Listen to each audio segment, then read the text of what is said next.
Hello, you, and welcome back to the stream. Thank you guys for being here. Good evening, Bearded Manor. Good evening, Cabbage. Bearded Manor. Looks like I'm planning to be in Abu Dhabi. I need to lock in the dates. So I have a conversation tomorrow to lock in the dates. Do you know what? It might be Dubai instead of Abu Dhabi, in which case it would be Abu Dhabi later in the year. But either way, I'm planning to be possibly in Abu Dhabi, possibly after Ramadan, which will be like April. I'll keep you posted. I'll let you know over Discord if I know exactly where I'm going to be and when. But I should be. I'm hoping to lock that down, this week. Before you jump into games, Josh, have a single draft game for me to react to. I am so yeah. Okay, I'm down to react. Yeah, absolutely, Sam. Send me the link. So I hope you guys are proud of me. It's 7:09, which means we started the stream at 7:04 my time, which means I was barely late. Barely. Like, fashionably late at worst. Deck went 6-3. Let's look at the pool. Forget the picks. Let's look at the pool. Let's look at the this particular game that you want to look at. I'm definitely down for that because I do want to get onto get into some drafting because it's we're power laddering right now. We're still on Arab Standard trip. Yeah, man. I'm still jet lagged from my trip, which was nearly like 3 weeks ago. I'm still operating 4 hours ahead. Like Sunday, I was like 4.5 hours late for stream. But yeah, this time we're on time. So yeah, Sam, send me the link. You see it sending it in the chat or over Discord. Let me fire up Discord.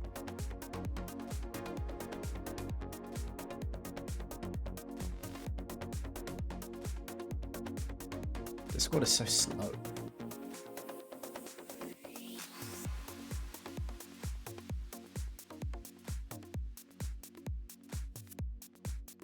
Okay. I have acquired the game.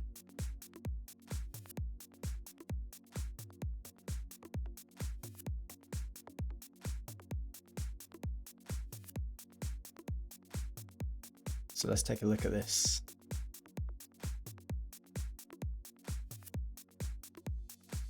Yeah, your first draft of the format went 7-2 with that absolutely insanely bad deck that you sent me. And this went 6-3. What kind of work do I do? So I don't think I've actually explained it on stream before. I mean, it's a super boring sort of corporate job, but basically I work in marketing. The company I work for is a SaaS company. They sell software to other businesses. My job is let me switch back to. So my job is I'm a community manager for our software company. So my early career was all in tech. So I worked in IT for most of my early career. And one of the companies I worked at, I was the kind of champion and subject matter expert for this particular piece of software. And so when I was working in IT, I was on the side of using the software. I was part of the community. It's a piece of software that is doing something. I guess I can tell you, it's an employee experience software. So it monitors all of your network traffic and everything that your users are doing, which sounds very spyware-y, and it does have that sort of a feel to it. But it's not designed to be used as spyware. It's designed for you to take that data, masses and masses of data, and analyze it and get insights like what your users are doing, what their experience is like, so that you can make changes to your IT environment to positively benefit your users. Because right now, most companies rely on users calling a help desk and logging a ticket to know whether an issue has occurred. This software gives you insight into whether issues are occurring, whether the users are logging it or not. That's the idea. So I was the champion of this software at the company I worked at. I was part of the community.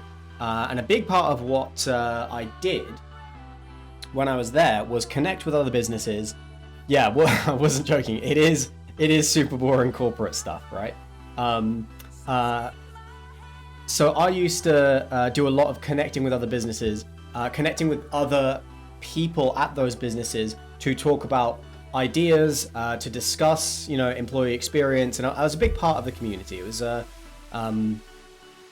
something that I thought it was good for my career, but also I kind of, to a degree, not very corporate-minded individual me, but I did sort of believe in the mission of using data to make people's day a little bit better, to make their IT experience a bit smoother, because like 99% of your job, in fact 100% of your job, sometimes, I'd say like 95% of most jobs, involves some degree of interacting with IT all the time. And so when there's friction there, when you can remove that friction, you do just make people's days a tiny bit better, one step at a time. And so I believed in that mission, and I did kind of, and I am an advocate for fell asleep for the last 3 minutes. Fuck off, son. Oh, I need to practice what you told me. I need to finish what I'm saying before I get distracted by chat. So I'm an advocate for caring about your employees' experience when you work in IT. My career developed, and eventually I ended up jumping the fence and joining this software company as a community manager. So now my job is to run events around the world. I mostly look after the EMEA region. So Europe, Middle East, and Asia is my area. There's another guy who does all of the Americas. So I hold events around the world where we get our users together and we just chill out. Honestly, it's real easy. I go there, I set up an event, I pay for lunch, and we just shoot the shit. We do talk about the product a little bit. We talk about like upcoming features. We talk about what people are doing, what cool, interesting stuff people are working on. And it's a really good time. But the elevator pitch for my job is that I've always been an IT nerd. And so my job now is connecting IT nerds together so they can nerd out about IT in a group. And so, it is a very boring corporate context, but the job itself is actually very cool. It's it helps that I have a technical background, but for the most part, the job is very social. I do a lot of virtual events too, which is why I have a lot of the stream kit early. I have this microphone and stuff. Actually, the microphone is left over from a podcast that I ran a few years ago, which was called Chatterstorm. Sam was a part of it. It was a Magic the Gathering podcast. You can still find that on Spotify if you want to listen to the old episodes. I wouldn't recommend it. It's all really out of date. But we used to run the Chatterstorm podcast.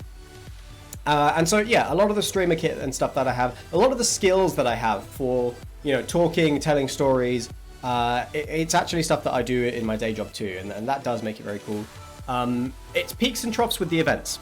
Peaks and troughs. I do travel very frequently, but for example, we don't run any events around Christmas because nobody comes. We don't run any events around like the summer holidays, like European summer holidays, because nobody comes. We try not to run too many events too close to the financial year end, which is at the end of April, because nobody comes.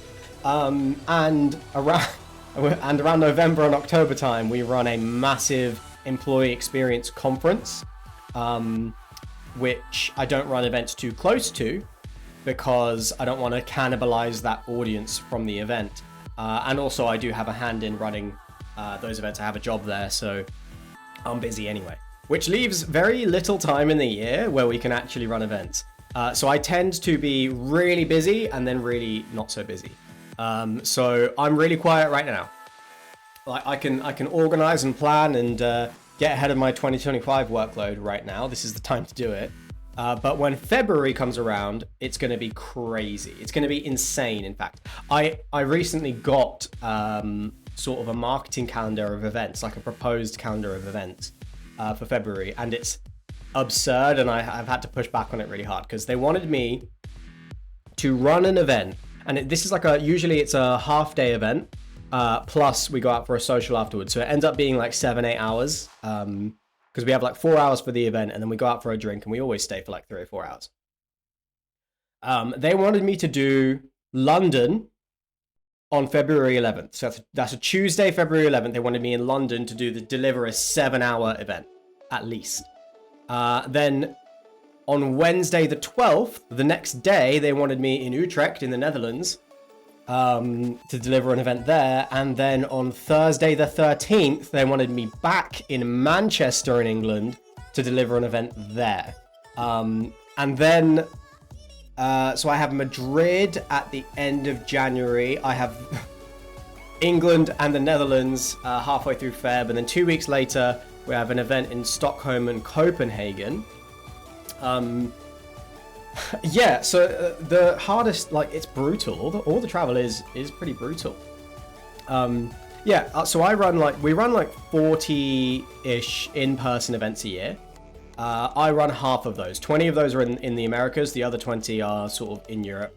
Few of those are not English speaking. There's a German one, there's a French one. I don't speak those languages, so I don't go to those. But I still probably have like 15 or so a year that I do have to fly to and go to. And I also run a virtual event, which is just like 1 hour once a week. I do that every week. So it's busy. It's busy. Lots to do. And yeah, I do travel a lot, but it's peaks and troughs. Like I have no travel until end of January, but then I have potentially 6 business trips in a month in February. But I've pushed back on that, and I've said, look, I'm not going to do the Manchester event. It's too much. I can just about manage like an event in London and then an event in Utrecht the next day. That's pretty rough, but I can do it. For the UAE, 1 or 2 times a year. Yeah, so I'm planning to, I think it's going to be like early in the year before it gets too hot, and then in November. That's the plan for the UAE. I'm also thinking about adding an event in India, because I think we overlook India because we look at marketing heat maps, and we look at where our customers are based, and we don't have many customers in India, but my feeling is loads of our customers have employees in India, because loads of them outsource, loads of them have like contact centers there and stuff like that. So I think we should run an event in India, and I think it would do well. So I'm thinking about that, but to be honest, I don't know how I put any more on my plate. But yeah, I am thinking about it. We're breaking into Tokyo next year. Breaking into Japan, I should say, not Tokyo. We're breaking into Japan next year. That's not likely to be me running those events, because again, it's like I do not have the cultural or language skills to do that. So we might bring someone else on to do all of that. Yeah, there's some stuff in like Australia as well that probably I should give some more attention to. Really, the challenge is I just can't fit any more on my plate. So we'll see. But yes, very busy. Very busy indeed. Okay, should we have a look at this draft sound? I certainly could do with a teleportation device. The flying is rough, and it's like, I find it's like a coin flip. Whenever I fly, I find it's like a coin flip, whether I get sick or not. So I'm really trying and do something about that. But I get sick a lot, and then I'm sick for the event because I fly there and I get sick, and it's just, it's grim. Okay, so we're looking at 4-color base blue-green foundations draft. Interesting. Double Tatiova, 2 Evolving Wilds. Sire of 7 Deaths is busted. Why is it in this format? Why is it in like... I guess it's put it into colors. Alright, let me have a look at the deck then. Forget the pool. This is the pool, yeah. Right, yeah, okay. Yeah, this is the pool. Okay, so you built Cynic. Llanowar Elves into... Not much 3-drops, but that's still fine. Yeah, Llanowar Elves and 2 Tatiovas is great. Llanowar Elves, Kraken, Sire of 7 Deaths is great. Time Stop can't be good. Time Stop can't be good. That doesn't... I don't know if I would have played this card. I think I would have rather had like an Uncharted Voyage. But then, I mean, you went 6-3, so... Time Stop's awesome. I don't know, man. I don't know. You have to sell me on that. So Scavenging Ooze is strong. You've got Strix Gold Vein Pick, which I really like. In the way of removal, you have Bite Down. I guess you have Big Fin Bouncer and Uncharted Voyage. Seems really light on interaction. Snare Spin is solid, especially in this deck. I reckon it's really good. Do you have any wizards? You have Fairy Wizard, and that's it. I don't know if, I mean, no, so I probably would still play Arcane Epiphany. It's just a shame you don't have more wizards. Oh, I guess you have the land. That counts as a wizard. Soulstone Sanctuary. Okay, interesting. So it's a rampy, tempo-y deck. Double Refute is interesting. You've made some interesting choices here, Sam. I don't know if I would play Double Refute. I think I'd play at least one Uncharted Voyage instead. And I might play Rune Sealed Wall in this deck. Yeah, some interesting choices. Definitely some choices in the pool. Like, I don't think Erudite Wizard is good. I don't think Adept is really that good. I think Cackling Prowler is great, but then I guess you're not killing much. Elf Sworn Giant feels like it would have been good in this deck. I probably would have played that over Skyship Buccaneer. With like Burnished Heart and Tatiova, Elf Sworn Giant seems okay. Indrik, I think Indrik's good. I would have played Indrik over Time Stop. You made some interesting choices. Translates to you done fucked up. I mean, clearly not. It went 6-3. The Refutes are so OP with the Flash Fairy. How? What do you mean? How is Refute? I mean, like, yeah, being able to flash in the fairy or hold up Refute. Yeah, but there's just one creature. It's just one creature. Although I guess like Fairy is really good with the bouncers. It's really good with, it's quite good with a Treetop Snare Spinner. It's literally Simic Flash. You have one flash creature.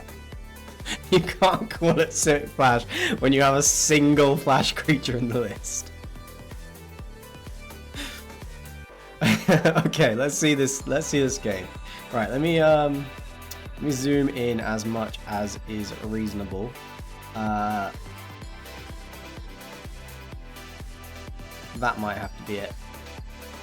Yeah, I know it gives everything flash, but it's still only one. It's still only one card in the list that enables the entire flash strategy, and a fairly fragile one at that. But let's see it. Let's see it. So your starting hand, you have Arcane Epiphany, you have Good Land, you have Sire of Seven Deaths, Grappling Kraken, and Refute. This is not a keep. You can't keep this hand. You can't keep this hand. You have 3 lands, and then you have a 5-drop, a 3-drop counterspell, a 6-drop, and a 7-drop. You can't keep this hand. There's no way. Oh, I don't want to do that. I want a next action. You kept this hand? Interesting. And also, I'll just say it. I think I would be thinking you done fucked up. You're on the draw as well, and then you draw a 5-drop. This I would not have kept this, man. Okay, so you lead on Evolving Wilds. Opponent plays a land and says go. So you're pretty fortunate here. You're really fortunate here that they haven't played anything yet. You drop an island. They say land, go. So this is working out, but there's no way that it should have. But still, in your seat, absolutely love to see this. So you go land, you're now holding up Refute for whatever they do. They just pass the turn, you play a land. What the fuck is happening? They tap for loot. Their first play of the game into 2 blue mana and 7 cards in the opponent's hand. They play their busted rare, you refute it.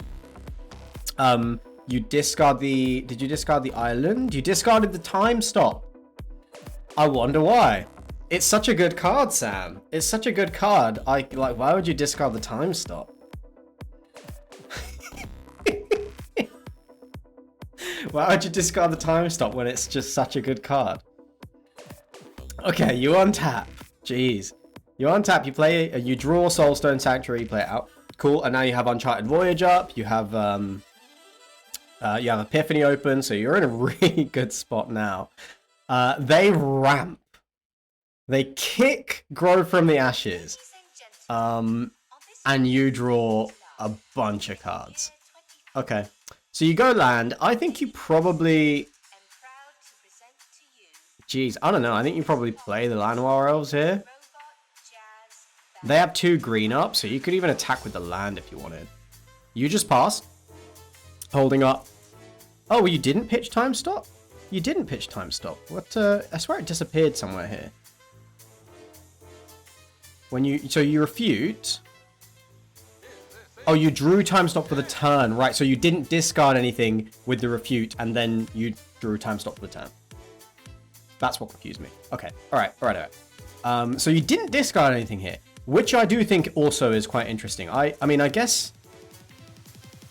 Shit, I guess I wouldn't discard anything either right now.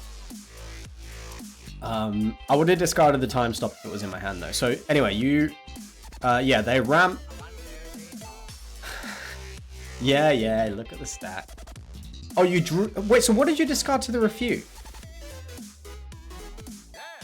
Okay, maybe I should be looking at the stack.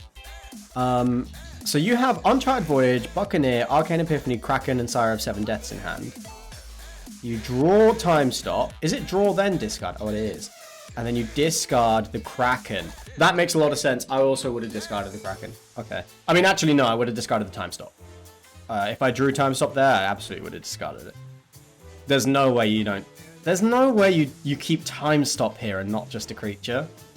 Especially a good defensive creature.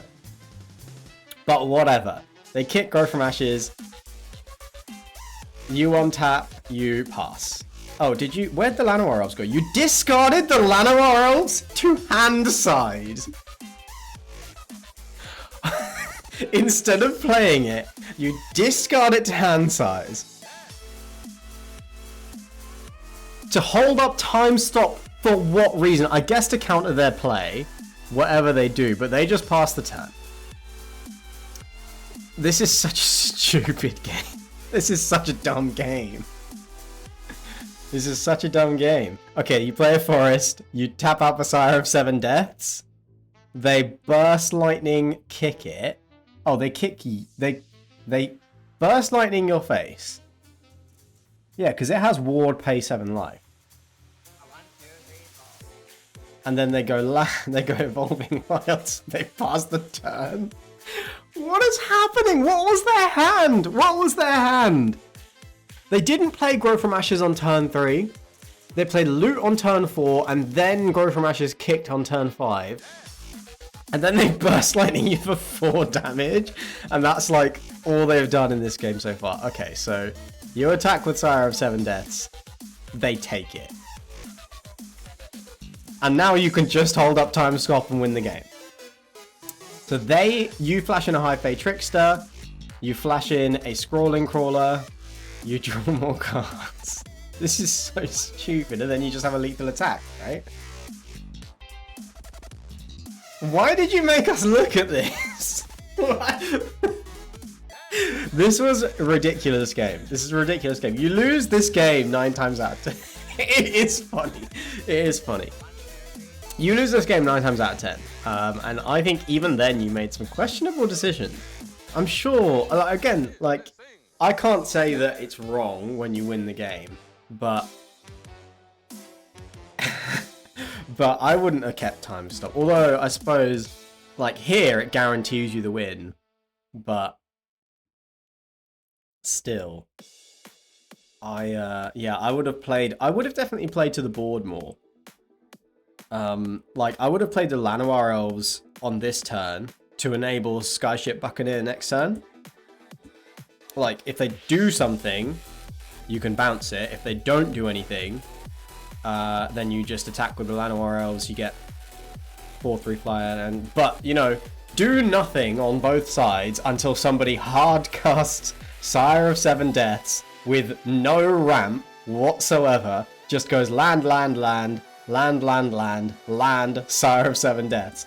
That is a hell of a way to lose a game of Magic.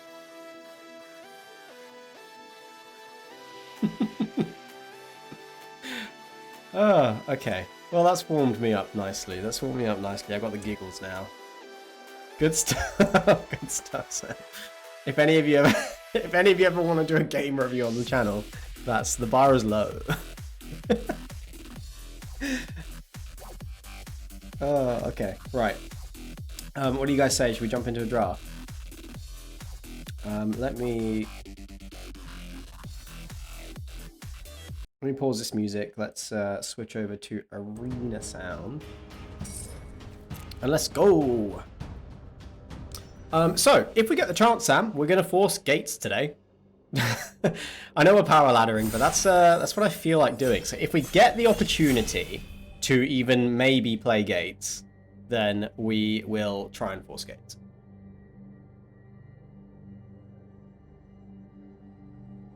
That's the plan. That's the plan. We won't be silly about it, but we're gonna lean on gates if we can. Like, I'll pick one pack one a Colossus. I'll pick one pack one a Gatebreaker Ram. I'll pick one pack one a fucking Guildgate. If there's nothing else good. Haven't done Pioneer Draft yet. I feel like it can't be a super well designed format. I know what you mean. I think it's a really good format. I mean, I'm enjoying it, and I actually really like what they're doing with the bonus sheets. So right now the Planeswalker bonus sheet is in, which means every pack has a card from the Planeswalker bonus sheet. So that's like Planeswalkers, the Oaths, Planeswalker Destruction, and like Planeswalker relevant spells. And that is only so this is an arena only pack, which means they can do this. But that's only available this week. Next week, we switch to the spells bonus sheet, which means every pack will have a Spellslinger relevant card in it, which I think means that so I think creature heavy strategies are better right now because Planeswalkers are in the draft. So if you're playing Control and you've got Essence Scatters and stuff, if your opponent plays a Planeswalker, you're just fucked. And so the creature heavy strategies are doing a bit better right now. But next week, Spellslinger strategies might be back in because the Planeswalkers will all be out. So your control strategies might go up. And then I think 2 weeks after that, I can't remember the exact date, but 2 weeks after that, there's something else. I can't remember what it is, but there's something else, like some other bonus sheet. I can't recall. Let me know if you know. Okay, so there's a Beyond, Behold the Beyond is our rare in the pack, and there's a Haven of the Spirit Dragon. And this, you might think, oh no, that's 2 trash rares. This is no good whatsoever. This is really, really sad. I disagree. This means we can first pick Selesnya Guildgate.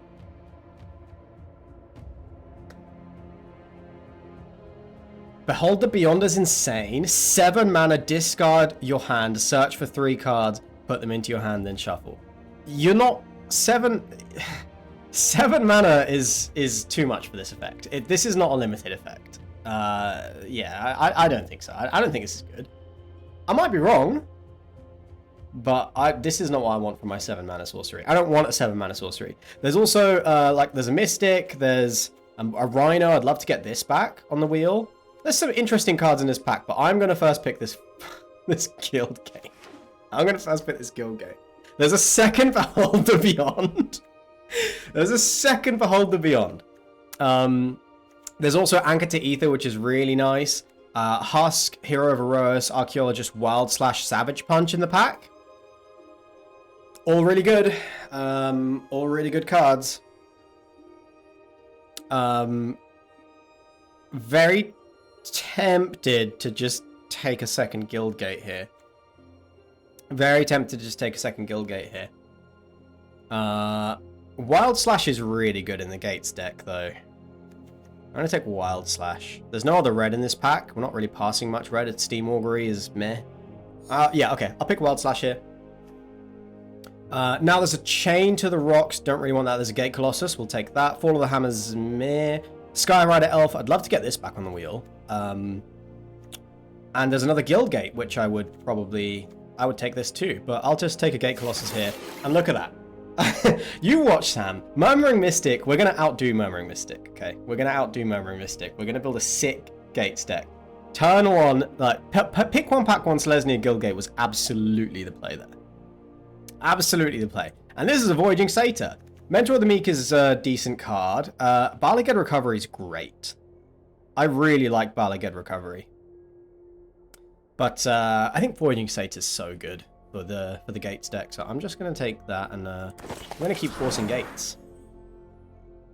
There's a Simic Guildgate that's really strong. There's a Gnarlback Rhino, also really good. Gearcraft is also great. So like red splashing something else looks like it could be open. I'm definitely playing green. Gnarlback Rhino is really good, but I think I'll take the on-color gate.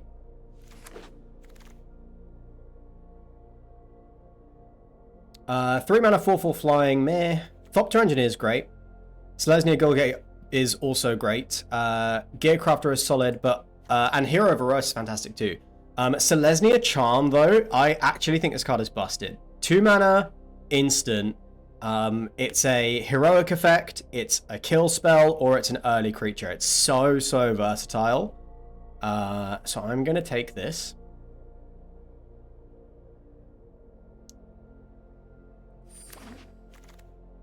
And yeah, we're gonna carry on doing what we're doing. So I don't like hybridization. I do like Audacity. I think maybe this is Humble Defector, because I mean, if we look at, like, put the Gates aside, I think Humble Defector is a good enabler for the Gates deck. It's an early creature if you need it, and then you can draw your cards later. If you have blue spells and you're able to bounce it, that's really nice. Let's see, a second Humble Defector, it could be a second Humble Defector. We just get deeper into red. The Dev Sky Knight's also decent. But let's take Humble Defector and let's think about those bounce spells. So, on the wheel, Nivix Cyclops came back. Consider came back. Haven of the Spirit Dragon came back. No surprise there. Butcher came back. I don't really want to do blue-red, but I would do Teema. And I think Consider's a free pick, to be honest. Cyclops is looking pretty good. And it looks like blue-red spells could be the way we want to go, but I think Consider's the more flexible choice. Behold the Beyond went all the way around. Nobody wants it, Sam. Nobody wants it. So Simic's looking really open. Am I supposed to play Simic? But Savage Punch? If we get a Rhino, Savage Punch is really nice. Still, I'll take Steam Augury. Yeah, I'm not sure about that. We got the Skyrider Elf back. We'll snap that up. Leaf Crown Druid, not fantastic. I mean, 2 mana 2/2 reach is decent, and this deck I think has a bit of a weakness with flyers, so I guess I'll take it. Knightly Valor is a bit expensive, and we're not really an attacking deck. And there's a Cyclops. So yeah, I mean, it might just be blue-red spells. I'm gonna take the Sight Beyond Sight, and yeah, let's see. We could go into blue-red spells. We could go into Teema, Teema Gates. Now we do have this Gate Colossus, but we didn't see any other Gates payoffs. So we might be pivoting into blue-red spells. There's a Cyclops, which we'll get back on the wheel. Could take Dragon-style Twins. Rimrock Knight's really nice. Gust of Wind is really nice. Salvo's playable in the blue-red deck. Dinrover Horror is a really good card. I'll take the Dragon style. Boulder Salvo seems like a core of the Izzet deck. I agree, yeah. I agree, they go pretty late though, so I think I'll take the Dragon Style Twins. And we're now, yeah, unfortunately, there's a District Guide if we want to do that. If we want to do Gates. There's an Essence Scatter, a Naiad. If we want to do Aqueous Form seems good in Izzet, but, I mean, it's not a... It's a non-creature, but it isn't a... instant or sorcery. Fall of the Hammer's probably important in the Izzet deck. Got one Wild Slash. Pretty good with these two Defectors. Pretty good with the Cyclops.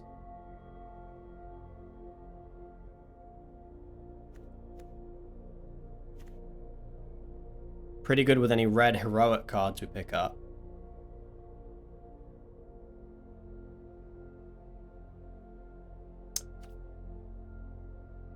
Okay, I'll take Fall of the Hammer. It looks like we're building Izzet instead. Yeah, Scatter. I was really thinking about Scatter. There's an Necron Crusader,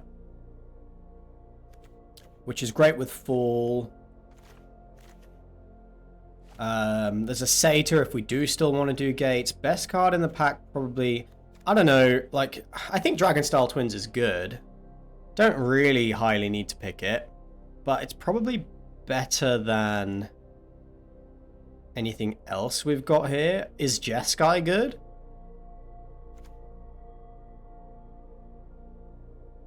Could be Mizium Skin. But no, I'll take a Crusader here. I'll take the early creature. There's an Epic Experiment. Is that going to be good?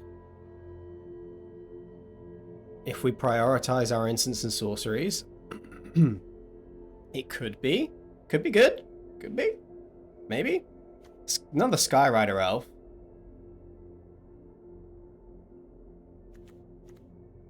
Okay, let's take the Epic Experiment. Let's build Izzet.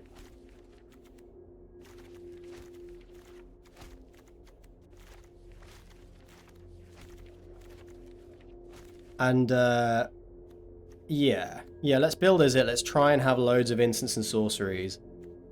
We'll take a few heroic creatures along the way. So we've got Wild Slash, Fall of the Hammer. We have good amount of card advantage.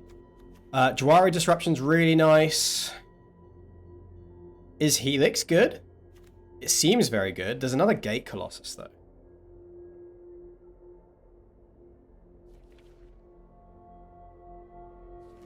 Another Gate Colossus and a Guild Gate in the pack? Fuck it. No, fuck it. We are doing, we're doing Gates. We're doing Gates. We're doing Gates, we're cutting this, we're cutting this, we're cutting this.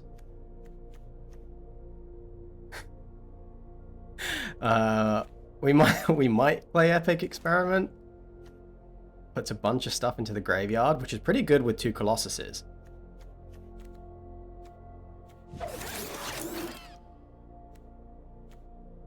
Okay. Right, what do we want to do here? So there's nothing for blue-red spells. There's Smash to Smithereens, which isn't really that much, that exciting. I guess there's a red-black gate. That's okay. Honored Hydra? Could be Honored Hydra. Just big dumb creature in the gate stack. No, I'm going to take the gate. I'm going to take the gate. Let's see, Elf is a 5-drop in this deck. We take the red-black gate. There's a blue-black gate. We're not really that deep into black. I'd rather have a gate that touches green. Pilgrimage, Disruption. Disruption feels... Yeah, Disruption feels fine here. And now, Brood Monitor.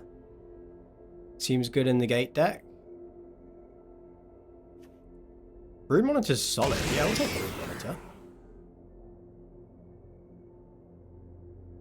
Okay, so here, I think it's Din Rover Horror, and then I think we can cut Epic Experiment, and we have loads of good top end. So we are green, blue, splashing basically all the other colors. That's what we want to do. I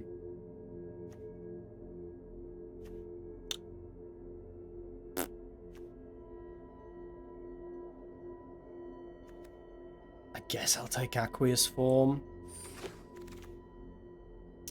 And oh, okay, maybe we could be base blue, base green, black. I don't really want Mizium skin now. I'm just going to take the 2-drop. I'll take the unexciting 2-drop and then another Skyrider Elf on the wheel. Love that. There's an Essence Scatter or an Ingot. Ingot helps splash. Yeah, I'm going to take the Ingot. If anything, we might play the Skeleton. So we have one Satyr. We have the 2-2, which I would play. Skirmisher, I don't really want to play. We've got good top end. What we need, we have 2 Gate Colossus. So what we need is more gates. Maybe Unravel to Ether. More gates, more removal. That's the priority. More gates, more removal. So this is probably Girapur Gearcrafter. Druid, but there's an Izzet Guildgate. I'll take an Izzet Guildgate. Maybe we get the Ingot back on the wheel. I don't think I'd play another Ingot. Maybe we get the Gearcrafter back on the wheel. Low on creatures. I would love to... He's gone too far. I would love to pick up some District Guides. Yeah, honestly, I think District Guides, more gates, and more removal. And this deck is pretty good, I'll be honest. Rurik Thar. Probably not good. Pulse of Marasa seems great, but I'll take a Simic Guildgate. It's kind of exactly the color that we want, so yeah. We have 5 gates right now. There's another Golgari Guildgate.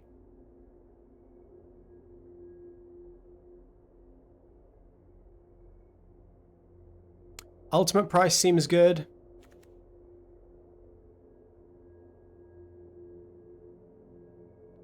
Yeah, ultimate price seems like we could... no, this looks good, Sam. This looks good. I'm liking where this is going. I'm going to take an ultimate price. Yeah, removal. Courier's Briefcase is sweet. Demir Guildgate is okay, but Courier's Briefcase is really sweet. Now there's an Anchor to Ether. There's a Warkite. Doesn't really get back anything superb.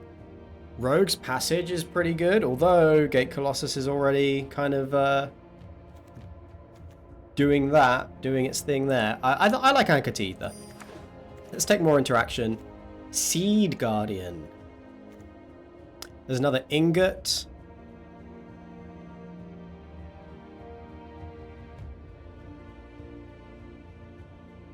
I think 1 Ingot is enough.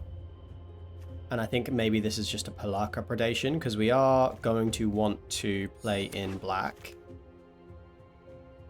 Black is going to be useful for us. Harvester? Or 2 mana, 2/1 hexproof for each.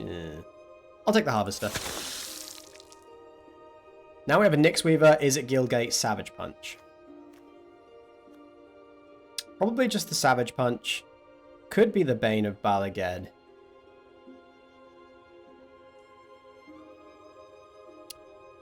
But I will take the Savage Punch. Our core is in Temur. Our core is in Temur. I'll take a Gearcrafter here. Gum up the board. Don't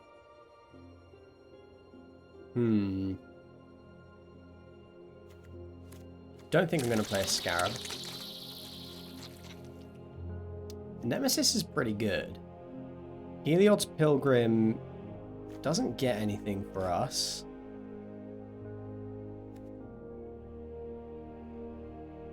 Okay. Big dumb Nemesis. Okay, so I will admit, this did not really come together. But Rogue's Passage. I don't like Commune with Gods because it doesn't find a land, but I guess it does find our Gate Colossuses. Gate Colossi. We're a 5-color deck, so I don't want Rogue's Passage. Okay, we'll take Lampad. I don't think I want Unravel the Ether. Good night, Bearded Manor. Thanks for joining us. And I will enjoy this draft. 2 Gates Colossus is enough, just about enough of a payoff. Okay? Just about enough of a payoff. So in the way of interaction, we have just this. I guess you kind of count Blood Tithe Harvester. Oh, we have Savage Punch. I don't think we want Commune with Gods. I think I'll keep the Selesnya Charm. And then that's also a removal piece. Didn't get enough gates. And didn't get any district guides. That's what makes this bad. Okay? The only reason this is bad is because we didn't get enough gates. We didn't get enough district guides.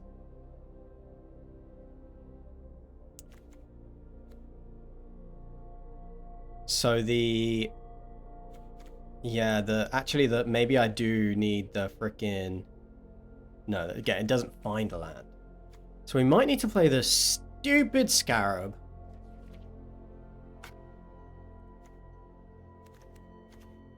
And we might need to... Skyrider Elf is, let's call it a 5-drop.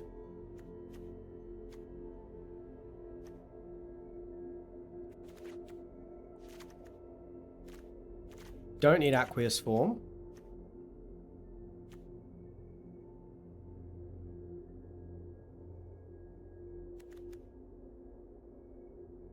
Don't need Nemesis of Mortals.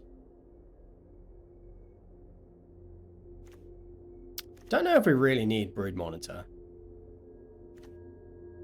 Don't know if we really want Brood Monitor.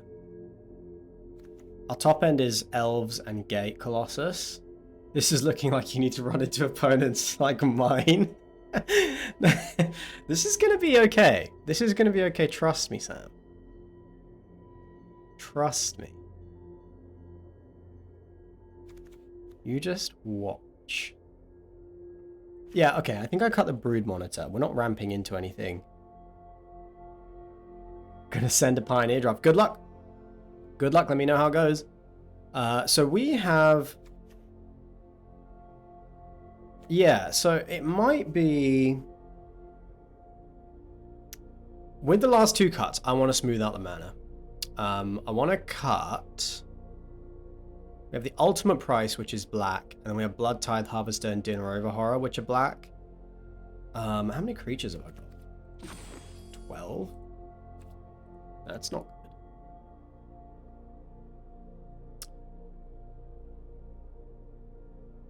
good.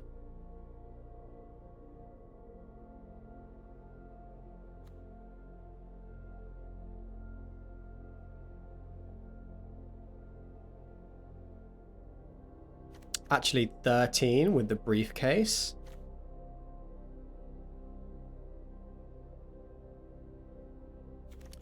Fall of the Hammer and Savage Punch.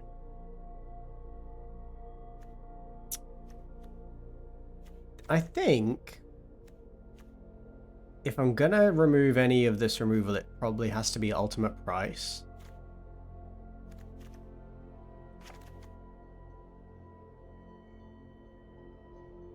And then...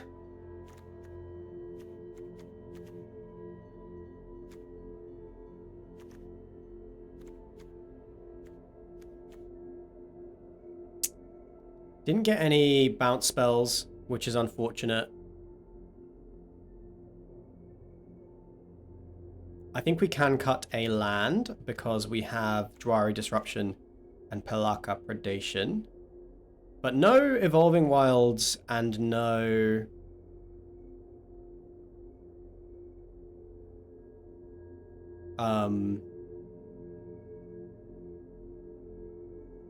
No district guides is pretty unfortunate.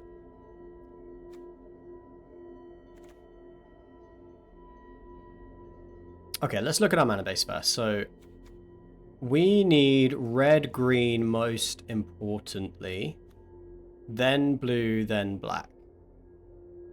So right now we have... Yeah, we probably need... just not having district guides sucks, man.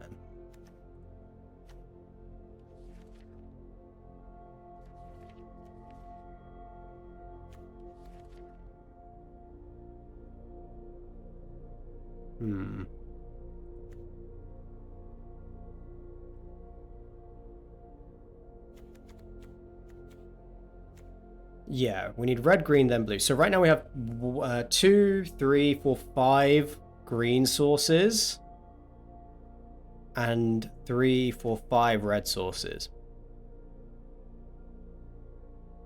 We can go down a swamp.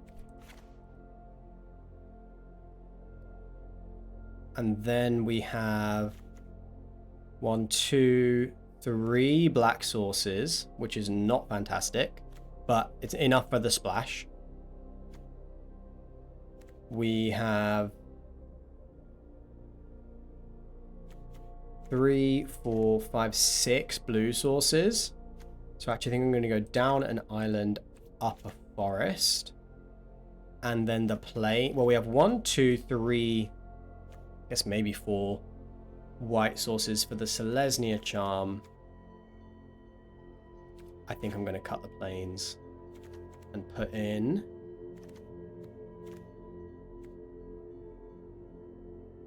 I think I'm going to put in a forest. Okay, deck doesn't look good. Doesn't look good, but we'll play it. We'll play it. Should have just... probably should have just stuck to Izzet. But then, actually, in Izzet, we didn't see any Balmor. We saw a couple Nivix Cyclops. We didn't see any of the Djinns. So, we didn't see many of the good cards in either of the decks, like the lanes that we were in.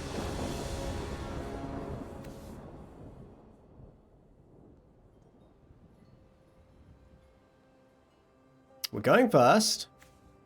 We can cast Anchor to the Ether, and we can play this as a 2-drop. I'll keep it. But I'd be happy to draw nothing but land. Nothing but colored land.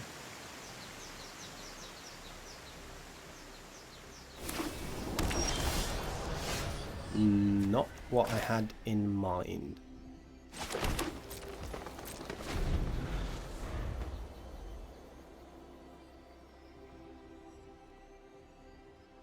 Still, Skyrider offers a 2/2 flyer is decent enough. Plaza. Okay, Satyr is good, but not right now. So let's just guild gate and pass.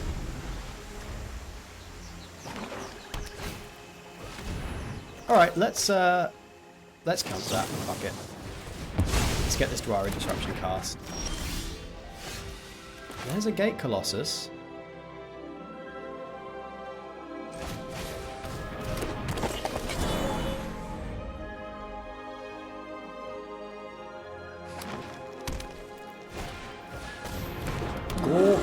Terror of Palsisma. Creatures you cast with power 4 or greater cost 2 less to cast. Whenever Goreclaw attacks each creature you control with power 4 or greater, get +1/+1 and trample till end of turn. Okay.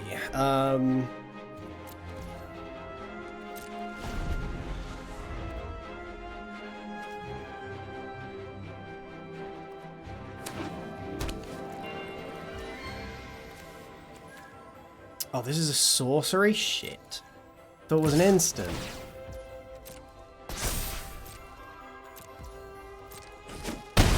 Okay, well. Already blundering all over the place.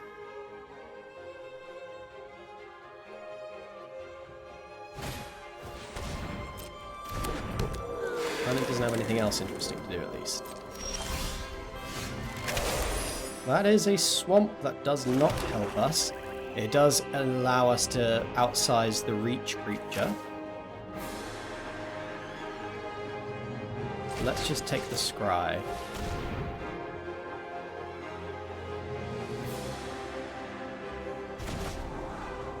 An island? No.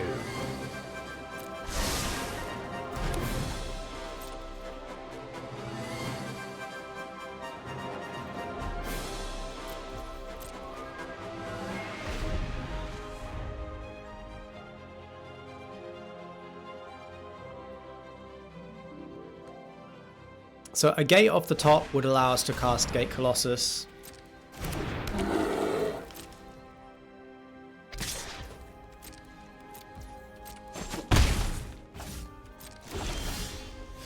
Ingot. Okay, ingot into... Well, we have nothing to do but ingot. Ingot into Gearcrafter is okay.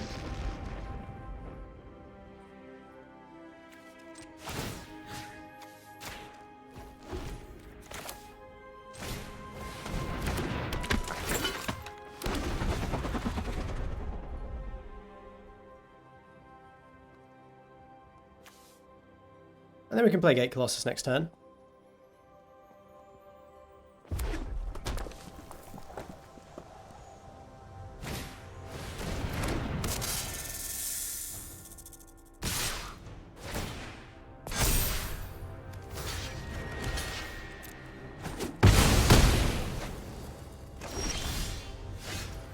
Harvester. Not doing anything right now. But we can tap, untap, Gate Colossus.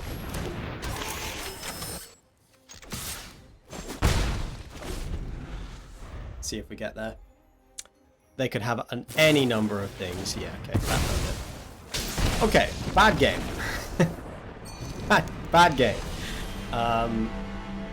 We don't have the fixing that we need to support this this deck. But I think we'll just jump into it, get it over with, and do another draft. That's the plan.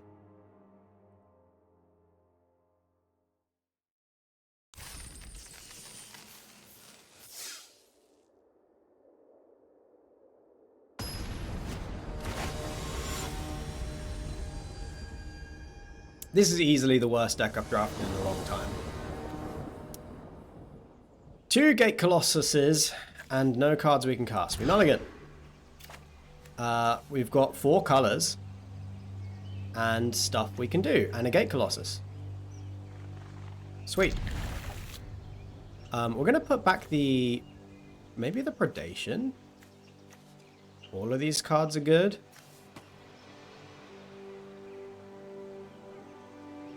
We go turn 2 Satyr, turn 3 Harvester.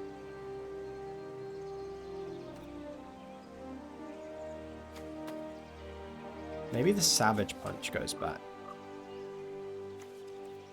Yeah.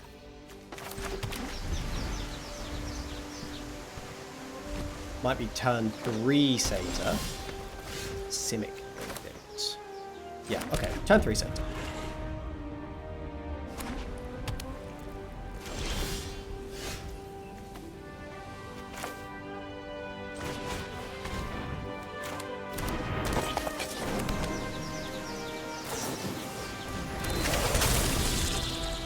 This Flash 2/2 with reach and protection from blue.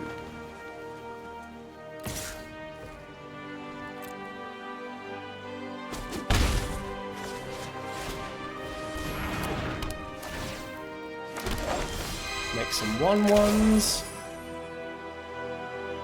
So we could cast the Predation. We could also cast the Blood Tithe Harvester here. That does seem better, and maybe we discard the Selesnya Charm.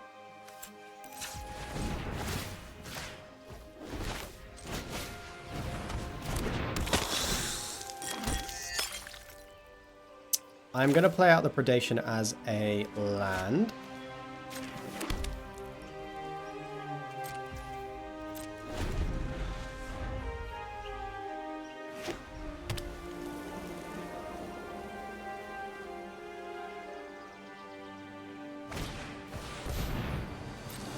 Okay, making this a 4/4.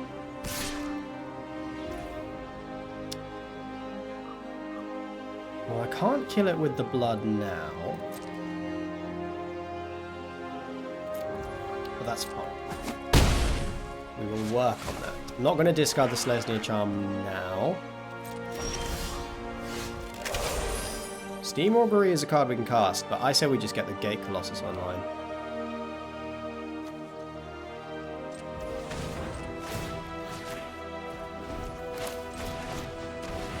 And now, then we can draw into more gates to keep bringing it back.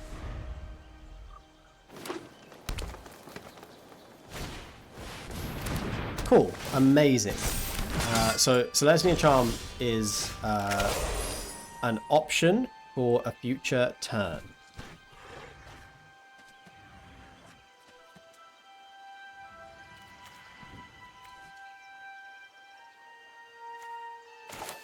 Let's cast Sight Beyond Sight.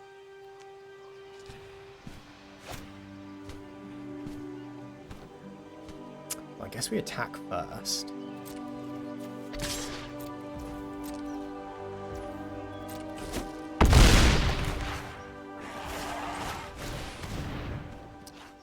Anchor to Ether is great. Skyrider Elf also pretty great, but I'll take the Anchor to Ether.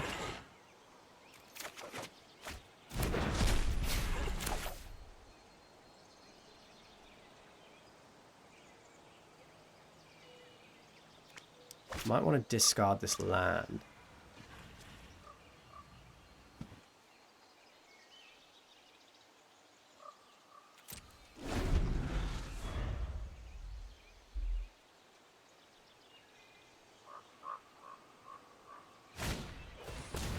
Audacity, okay.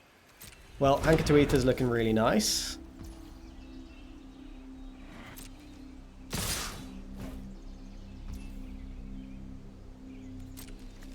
So let's do this and this. Okay, Phalanx Tactic. So we are gonna untap. Oh, hold on. This is only gonna go to. Okay, so let's just kill. Oh, it's only a sorcery. Okay, let's untap. Drop this forest off.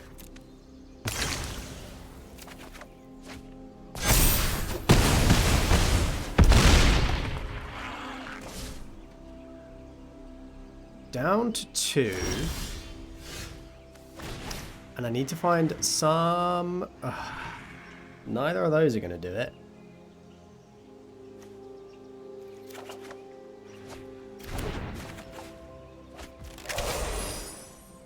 So we can Anchor to Ether the 8/6 and then take 1. But then...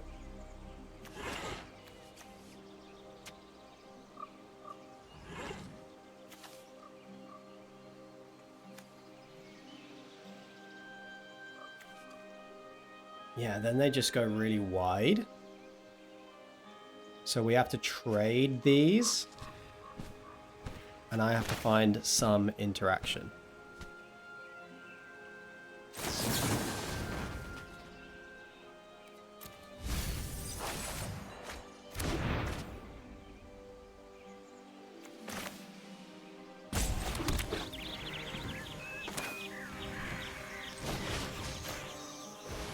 Desperately hanging on.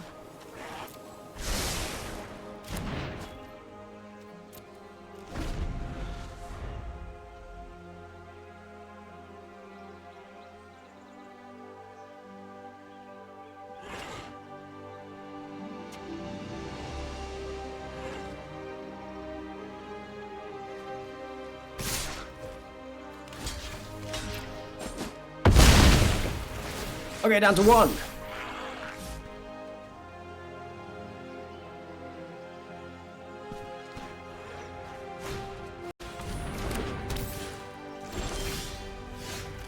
And they have... can only be blocked by 1 creature a turn.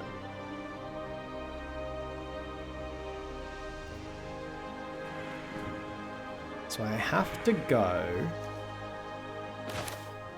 mountain 1, 2, 3, 4. Augury.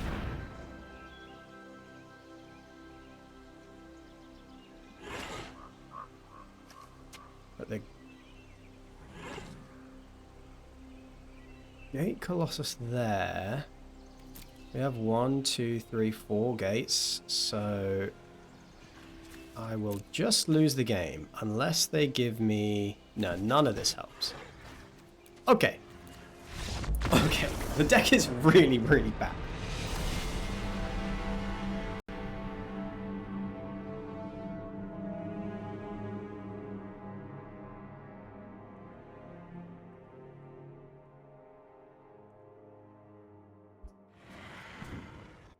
All right, fine. Yeah, let's just get this over with as painlessly as possible, and then we will move on.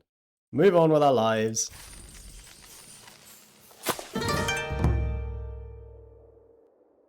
Drakus, thank you for the follow. I appreciate it. Thanks for being here, man. We've drafted an absolutely horrendous deck, trying to force gates, and it's let's just get this 0-3 over with so we can move on, man.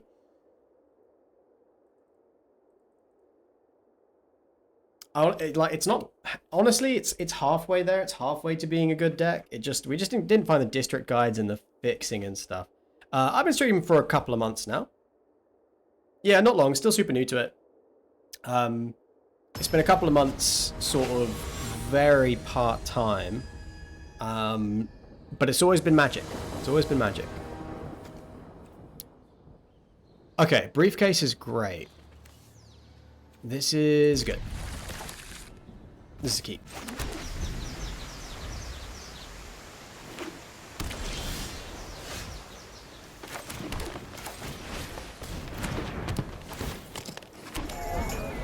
Don't want to sack the briefcase to play the defector, but we'll see what we have to do.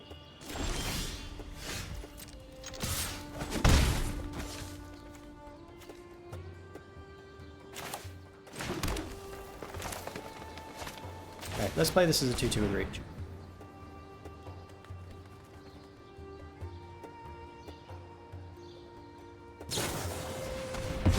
Awesome. Love to see the Essence Scatter there.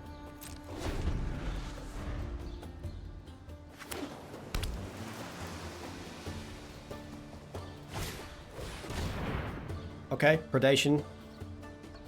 They take the Gate Colossus. All we have to do is play a gate and we get it back. I think Humble Defector is going to be more useful than Courier's Briefcase.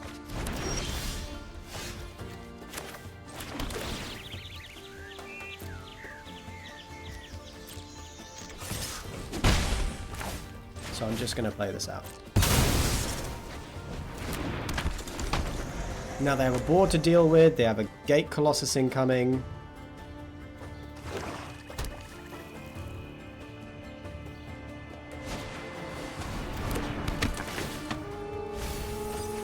Archaeologist misses.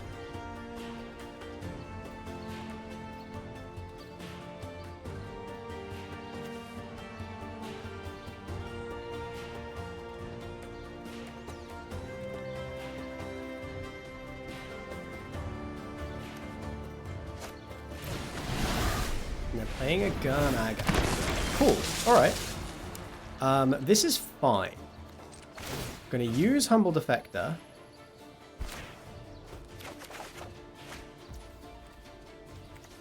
Gonna use the Consider.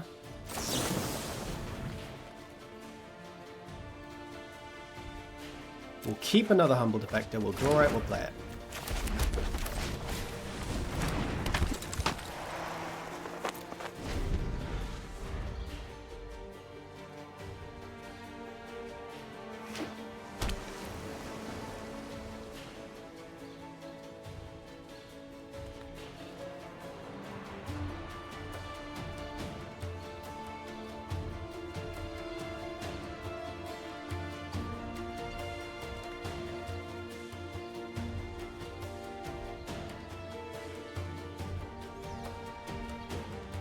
I'm sure they have a kill spell for the Colossus, but again, we're going to draw more with the Humbled effect there. We just have to find a gate, and it just keeps recurring itself.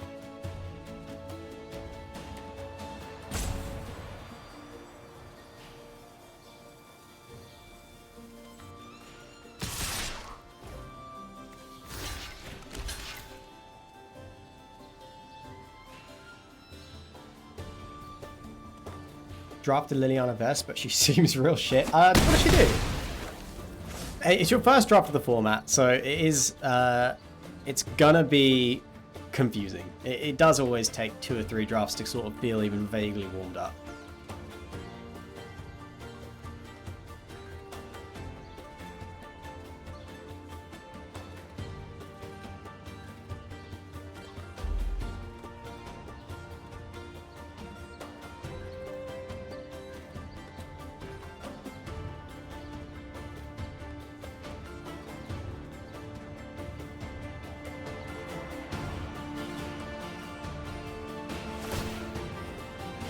Okay, they're going to give a Humbled Effector back to me.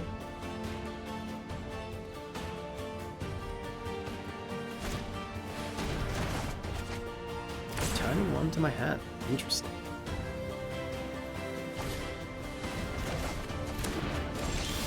Very interesting. Very interesting decision from the opponent. We will deploy a Gate Colossus.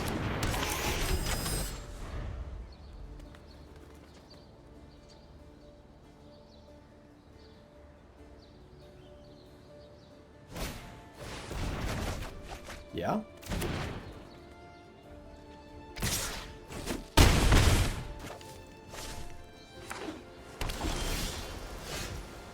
I will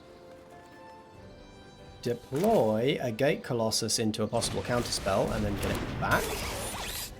Okay. Holding the Rakdos Guild Gate so we can get the Gate Colossus back later.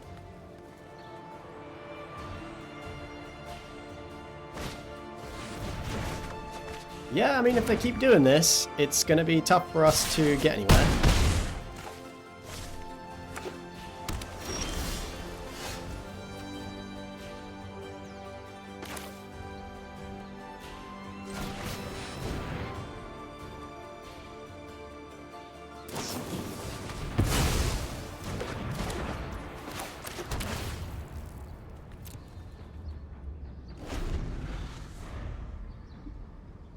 Next turn, we have Colossus and a Defector. Or maybe just a Scarab. Although, now we'll still lose. So now we just lose.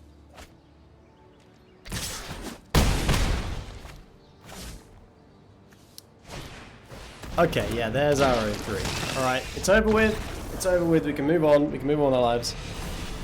We never have to talk about that draft again. Let's just, oh.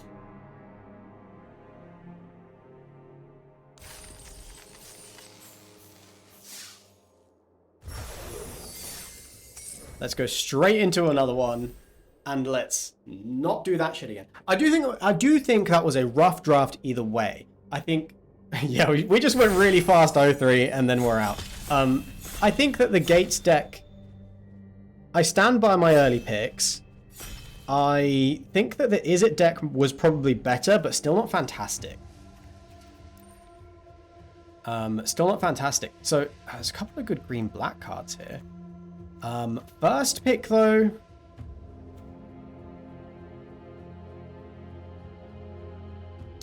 I don't think Oath of Nis is any good.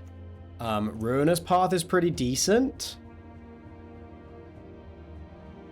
Tough. I might just... Honestly, I might first pick an Evolving Wilds here. What else is there to pick?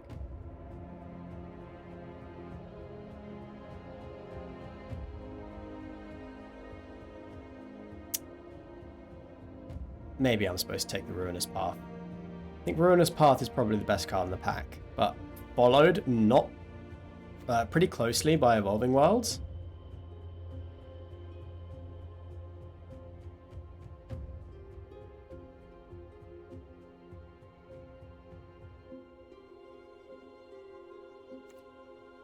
Okay, I'm going to take the Evolving Wilds, figure out what's open. Now there's a Cruelty. There's a Wild Slash. And there's, I mean, a bunch of great cards. Interesting.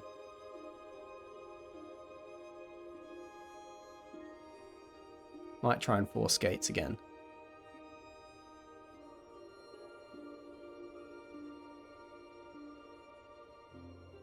I'm dead serious. Might try and force Gates again.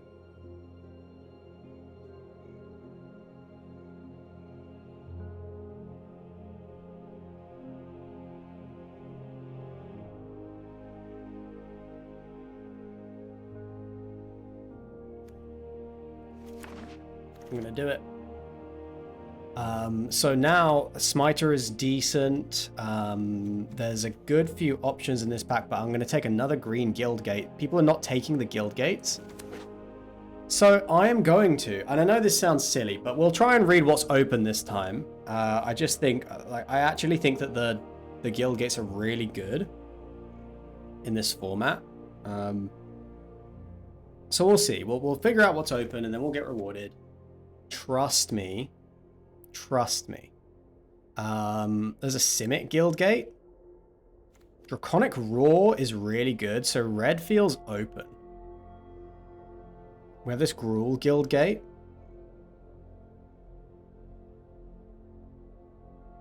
Yeah, this is just a solid removal spell.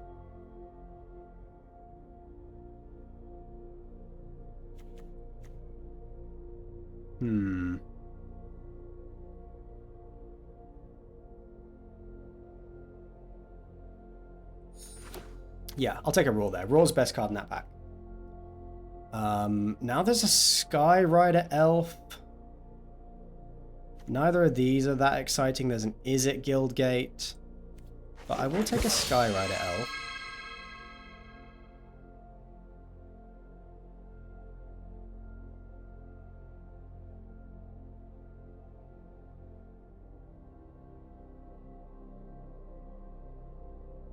Yeah, give me Teamer Gates again.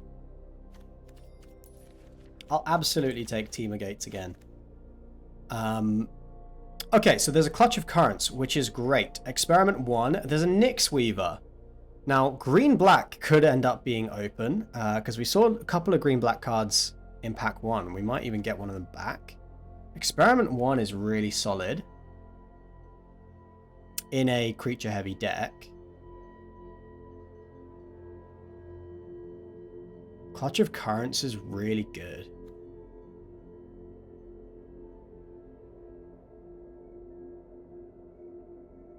Clutch of Currents or Experiment 1. I think that's the picks. I'm going to take the Experiment 1.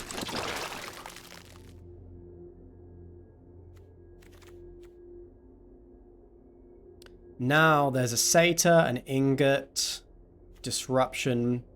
Take the Satyr.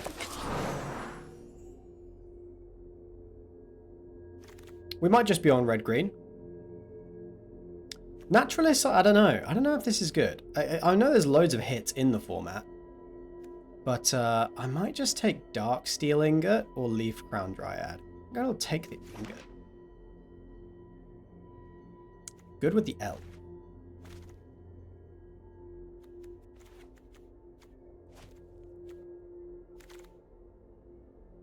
Now on the wheel, we got back another Skyrider Elf. So I'll take that. Let's do 5-color again. Fuck it.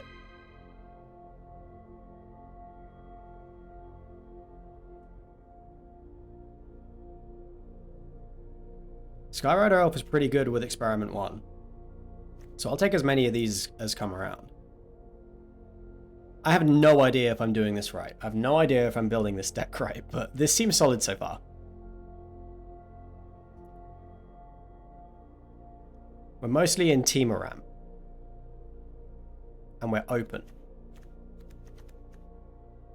The guild gates are gone from the packs though, so somebody else is definitely on gates.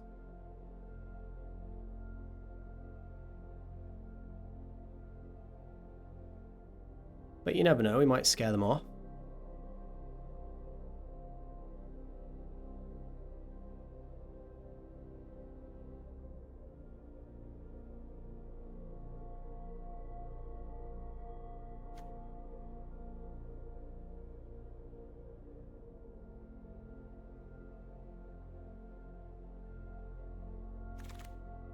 Yeah.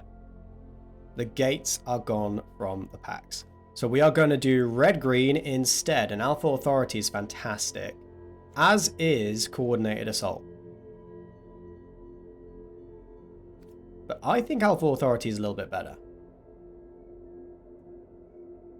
Yeah, in red-green, yeah. Now there's a Colony Ambush, that's great. And there's a Clutch of Currents.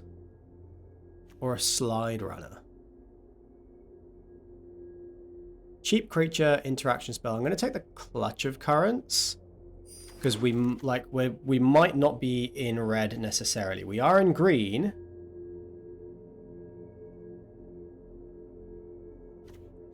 But we might not be in red. There's a Nyx Weaver, so we could also be in green-black. Green X. We're in Green X. I don't think Tasiga's that good. I mean, it's a really cool card. And I mean, we could do Sultai. There's a Balagad Recovery as well. Gnarlback Rhino is pretty great with the Alpha Authority. With the Ambush. But I think we might be doing black-green.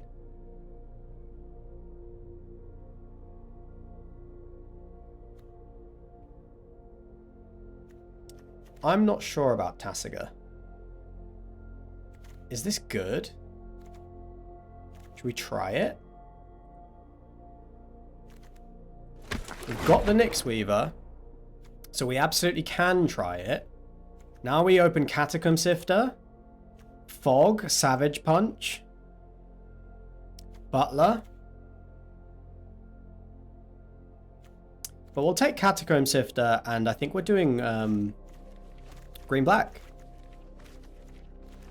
I don't think we want these. I think we're doing... Yeah. Now we opened a Narset. It's getting passed around a little bit. But there's another Nyx Weaver. There's also a Gnarlback Rhino. I'm pretty sure Nyx Weaver's great.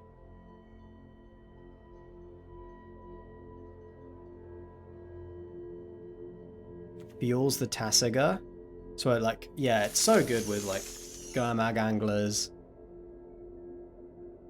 Narset does seem kind of bad, yeah. Here there's a District Guide, there's a Colony Ambush, there's a Blood Scrivener, and an Undead Butler. With two Nyx Weavers, I'm not sure we actually even need Undead Butler. I do like Colony Ambush. I also do quite like Blood Scrivener.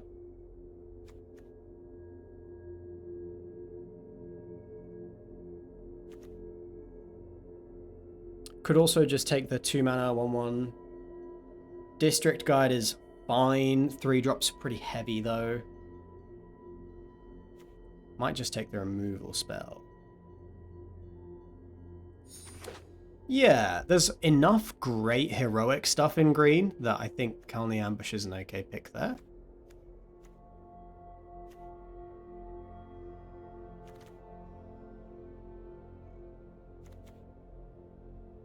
Ingot looking mid.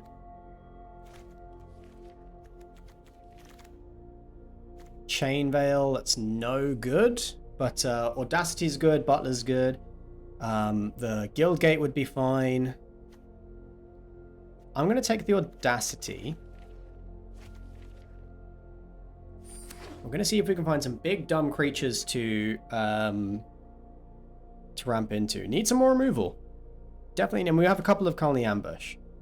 But that's it. There's a Gatebreaker Ram. There's a second Audacity. There's a Dreg Mangler.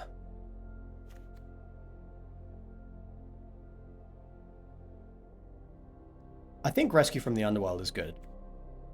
Would love a Dreg Mangler. We can pick that up later. Now, I mean, we have Audacity. Glade Cover Scout might be fine. But Centaur has been pretty good in my green-black decks.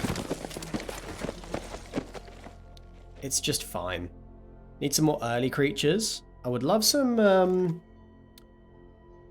early creatures that we can target, that are good targets for, like... I mean, this is a great target for an Audacity, and it's really good in green-black. We want to go really heavy on the creatures. So maybe Audacity and Alpha Authority don't see play. Although they're good enough with Nemesis. There's a Gnarlback Rhino. There's a Balagate Recovery, also an option. Baleful Eidolon, also good, but with Alpha Authority and Audacity, Gnarlback Rhino is just too good. Just too good. There's a Savage Punch to go with it. And a Commune with the Gods, which is playable in this deck. But let's take the Savage Punch, and let's take the second Rhino on the wheel. And now Centaur not looking so good. This is a deck that wants Gurmag Anglers. And I will take the Death Touch. I will take a cheap Death Touch creature. I'll take the land, yeah. Smooth out the draws. And there's an Audacity and a Lampad. With 2 Rhinos, I'll play 2 Audacities. Don't think I want to play the Naturalists. Now there's a Xenagos. I'm going to take the Xenagos. It's too good not to play. So we're doing Jund. We have a couple of cards that can go with it. We might play the Ingot now. There's also... like, there's another Ambush. And there's a Cruelty. But Xenagos is busted. Just pumps out creatures. Not so good in such a creature-heavy deck, but still, it's really good. Here... so there's Basara Tower Archer, 2 mana, 2/1 Hexproof Reach. But I don't think that's it. I don't think that's it. I don't think it's 3rd Audacity, though. This is better than 3rd Audacity. Don't think I want to take Zendikar Incarnate, because I think I want to keep red pretty light.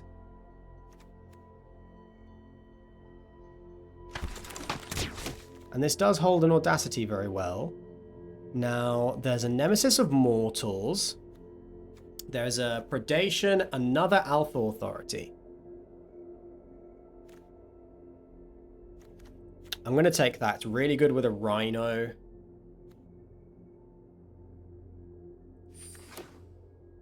Yeah. Xenagos is just a splash. We might not even play the Draconic Roar, and then the splash gets easier.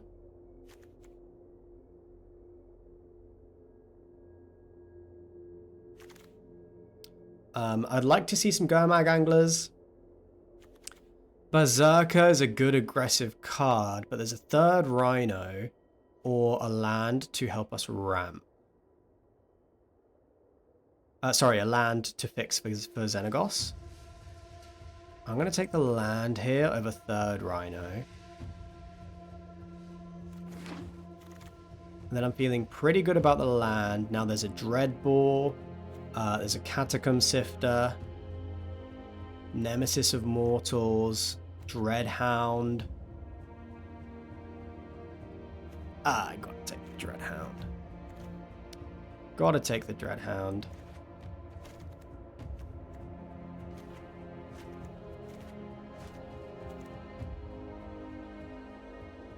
Yeah. It's too good not to take. There's another Nemesis.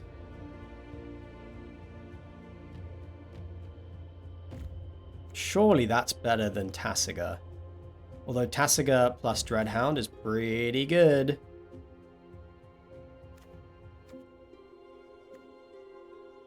We have enough top end. No, I'll take one more Nemesis. With Nyxweaver, Nemesis is so strong. So I could take a Catacomb Sifter here. It seems good. District Guide is a creature that helps us splash, though. And Savage Punch is another removal spell. I'll take the creature that helps me splash. Got a couple of red cards that I do actually want to play. And now Nantuko Husk is really good with Catacomb Sifter. It could be Zulaport Cutthroat. Okay. Yeah, this is feeling pretty sweet, actually. It's feeling pretty sweet. We've got one rescue from the Underworld. So I'm going to take Cruelty here. Now, Screecher or Third Audacity? I'll put a Screecher in. Unsure if we're going to play that. I think District Guide could be really good. But Predation is also very, very handy. Yeah, District Guide is better than Ingot. Stamina might be okay. 3 Audacities. I mean, they're kind of free in the deck. Catacomb Sifter so late is awesome. Palaka Predation for free there, and there's a Cartel Aristocrat. So yeah, okay. This is a much better deck. This is a much better deck. We're splashing for Draconic Roar and Xenagos. And I'm feeling very good. Feeling very good about this. We can, with 2 Colony Ambush and a Palaka Predation, which means we can definitely cut 1 land. It can be a mountain. We have an Evolving Wilds, and we have 2 District Guides. So actually, we could probably cut both mountains and put in 1 forest. Now for the deck itself, so Tasiga Dreadhound combo seems good. But Tasiga doesn't really seem that good.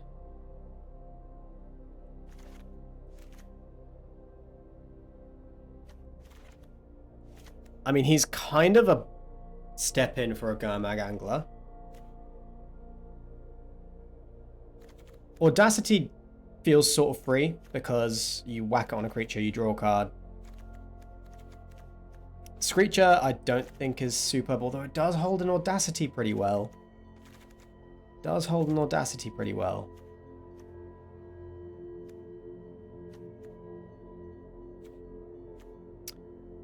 Satyr might not be good. Basara Tower Archer might not be good either. Don't have any way to really grow our creatures. So this being 1 toughness feels bad. Double green is awkward too. I don't know. I don't think that card is that good. Nemesis of Mortals hopefully is going to cost us like 3. I would hope. We have 17 creatures, 5 instants, 2 sorceries. Yeah, let's cut the non-creature stuff. So, Alpha Authority does seem better than Audacity. We have 2 Gnarlback Rhinos.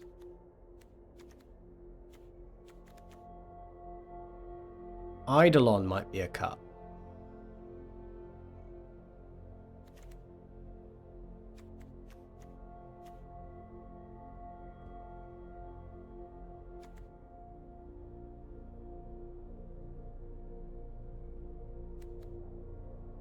Satyr might be a cut. Right, where's our removal? We have Cruelty, Savage Punch, 2 Colony Ambush.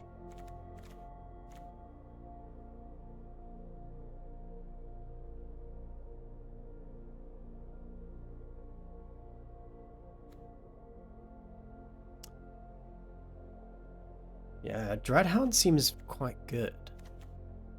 With Tasiga. Everything here looks pretty good. We have Raw. That's removal. That's it right now.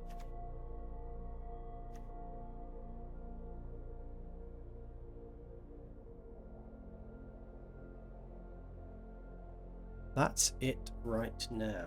So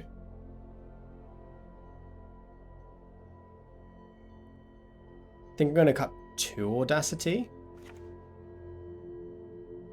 How many lands have we got in right now? 16 lands. 2-0 with the deck, pretty slow games. However, my strategy of playing 14 lands has paid off. Yeah, you with the DFCs, you definitely can. You definitely can.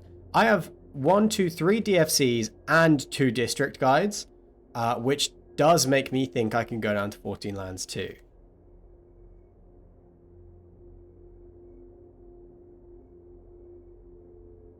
Need double green and do need double black eventually. So I think I might go down like this.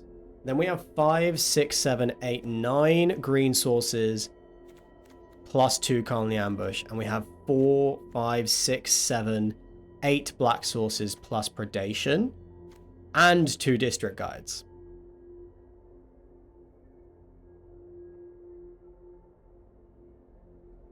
So forget Screecher. Let's cut that.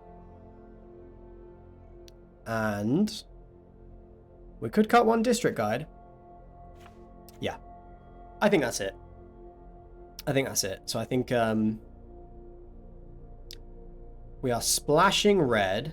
We have 1, 2, 3 red sources and a district guide. So it is just a splash for Xenagos and Draconic Roar.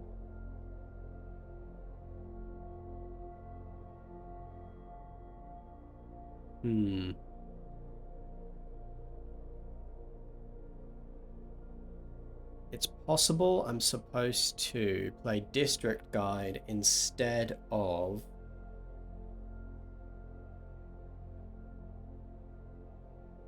Satyr.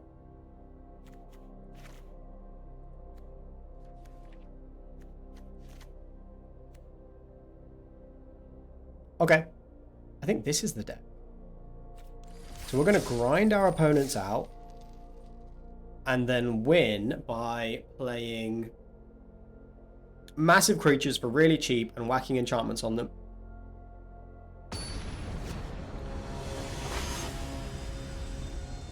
Yeah, okay, we're a grindy deck. Let's not get run over, and then our top decks are really good.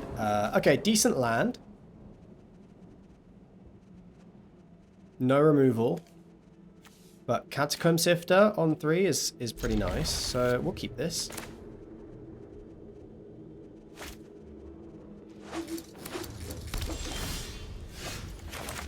Dreadhound, not a good draw.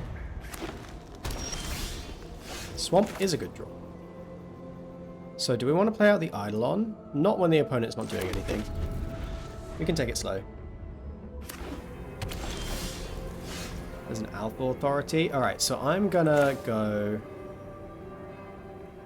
Swamp and Predation. Looks like they might be on gates.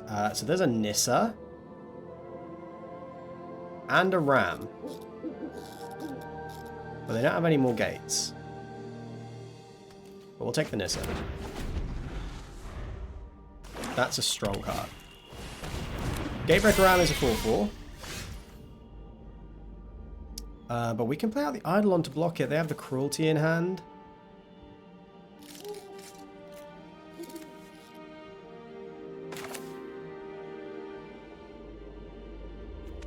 Kind of want to make sure I hit a land, so I'm just gonna, yeah. I'm just gonna District Guide. Could do with another green source. Let's take the green-black Guildgate.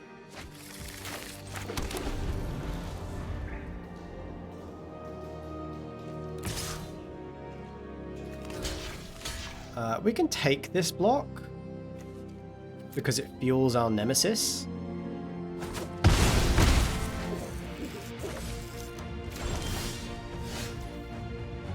Cruelty's good.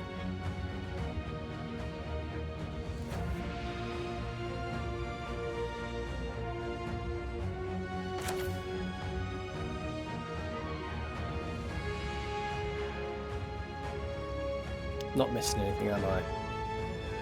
I can play this and then I can cruelty their Ram.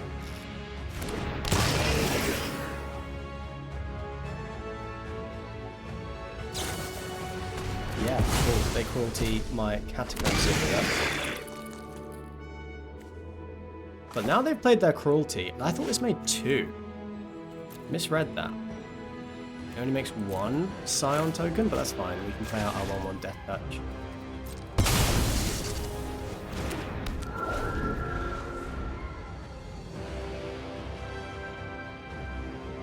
They can't play either of their creatures.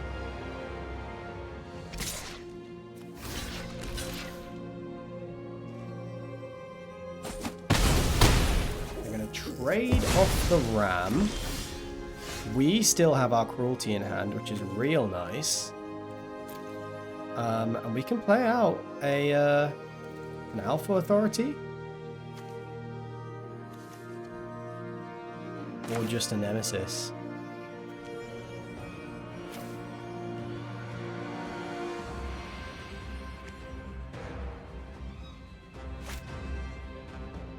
They can play out the Asp next turn. We can just kill it.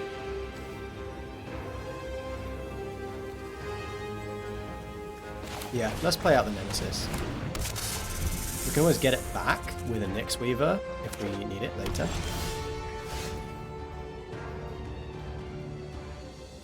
We have 1, 2 creatures down there right now. This is 9.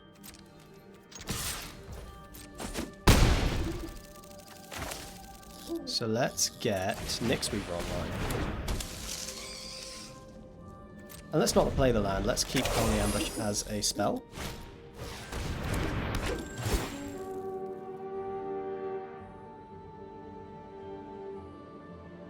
They want a green source here.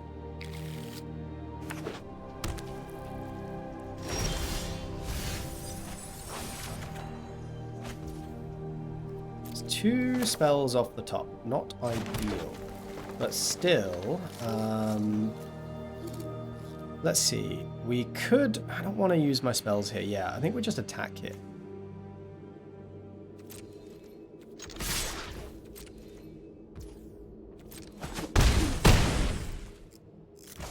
We play out the Rhino.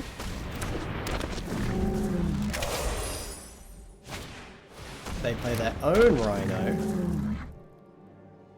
And then they have a fight spell.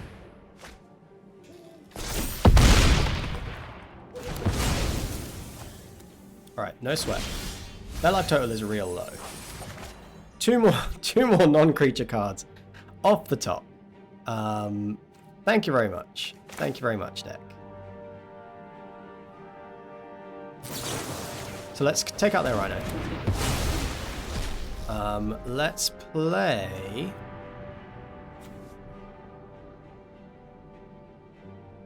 Well, let's see. They have an Asp next turn, which is just slightly problematic.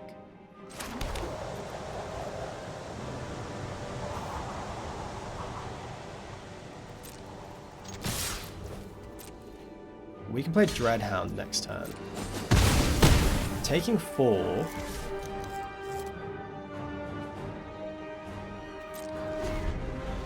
We have 19 cards left. Yeah, so they can play the Asp, but Dreadhound probably has enough reach to get him dead. We have loads of non-creatures in our graveyard.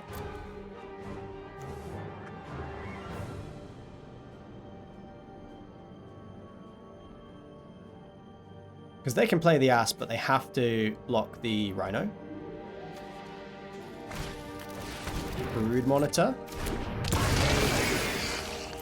That gives them Chunk Box for a minute.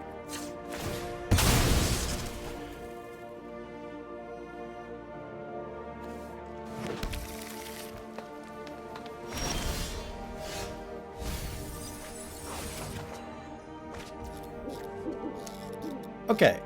So, we can fight... 1, 2, 3, 4, 5, 6, 7. So we can fight the Rhino. Actually, we could use Alpha Authority to pretty good effect here.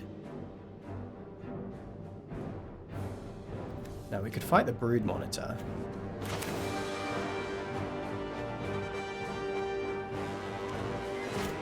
We could just deploy Dreadhound.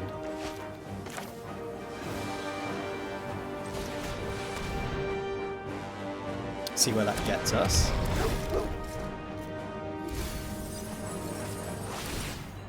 There's a creature.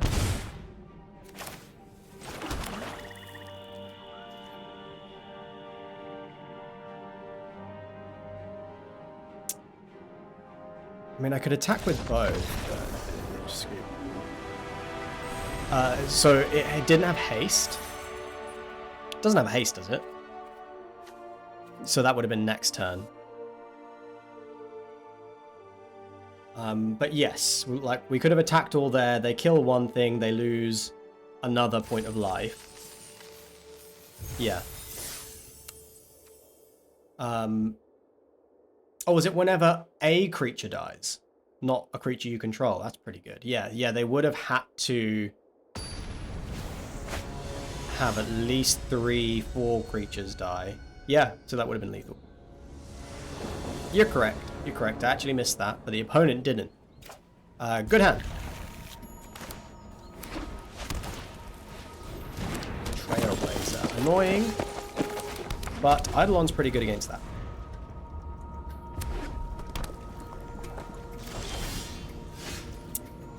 Experiment 1.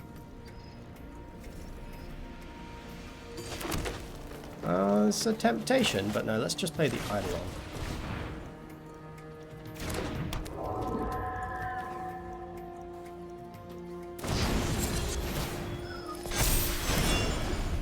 Okay, they tap the Eidolon for a turn.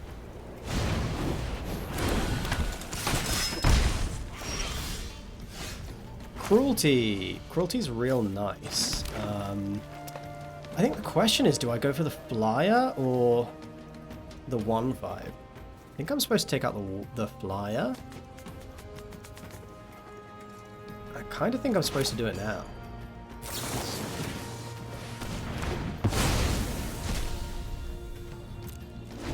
Yeah, I think we outsize the Trailblazer pretty soon.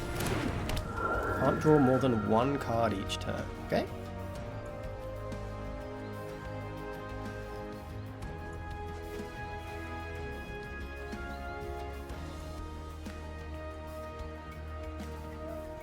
Next turn we have Experiment 1 plus District Guide. Yeah, Experiment 1 plus District Guide.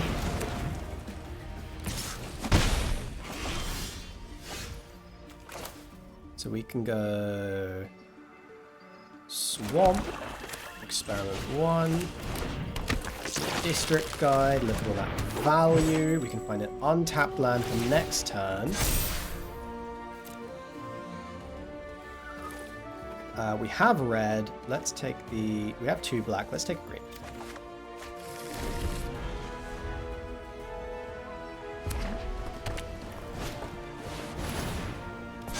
Yep, Knightly Valor.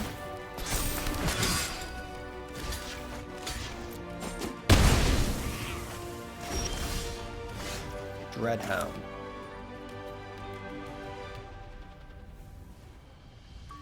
Dreadhound is also pretty good.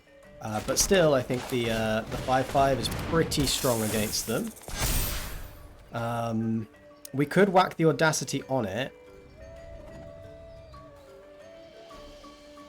And then if they remove it, we draw a card. I think that's good. Just gives us a little bit of redundancy.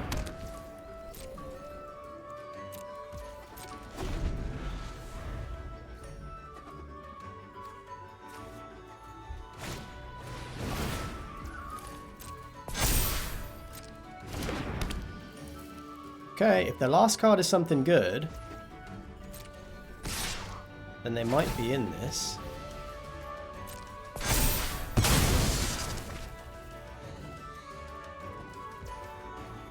Right. Let me count this up. We have 2 creatures in the graveyard. This would be 3. That means this ability would cost 6.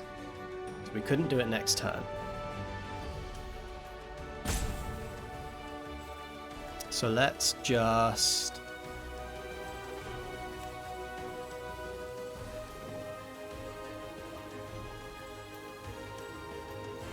Yeah, let's just regenerate then.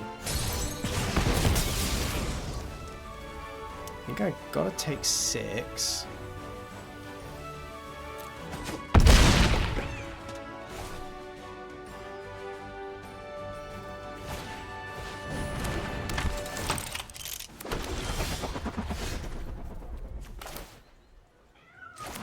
Evolving Wilds. Right.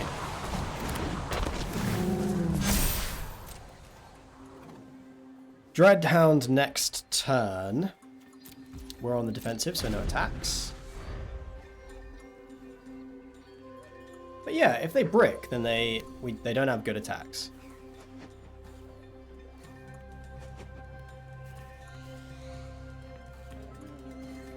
Nemesis has Monstrosity 5. So good. We can just do that next turn.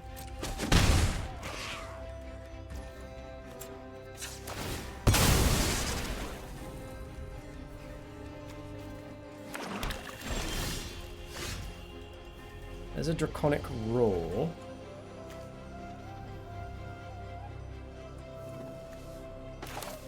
So they couldn't punch through this turn to get the Dreadhound down.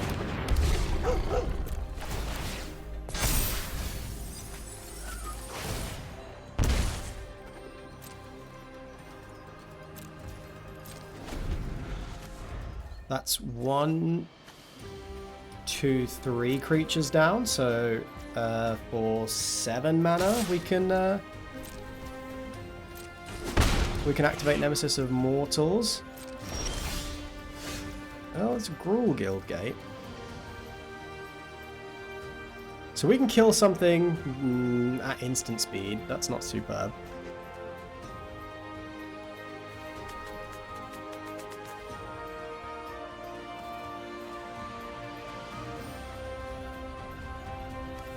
But it does allow us to Monstrosity the Nemesis next turn. So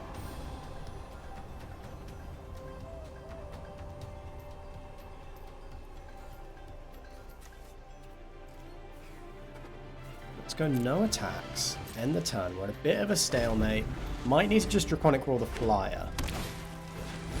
Legionnaire.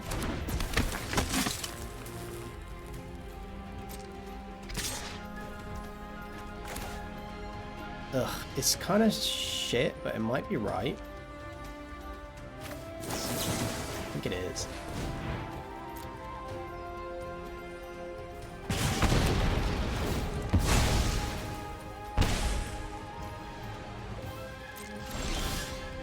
Savage Punch.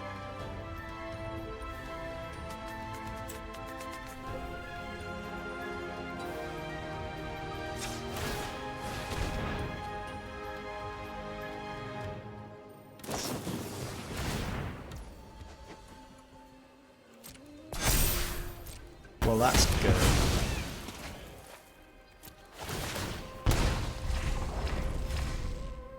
Very annoyed. Very annoyed at that. That's really good.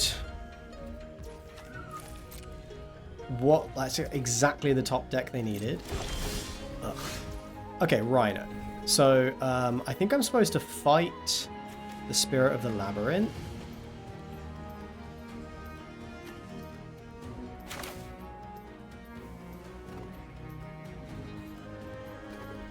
I won't draw a card.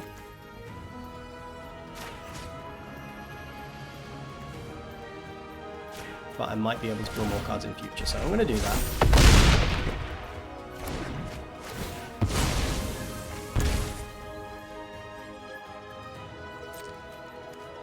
Let's go in. No, there's no point attacking, obviously. Deploy another Rhino.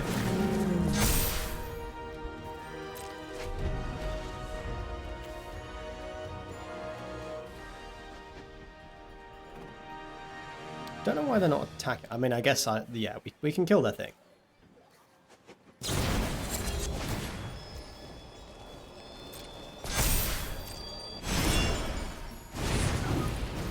Now, do they have another spell in hand?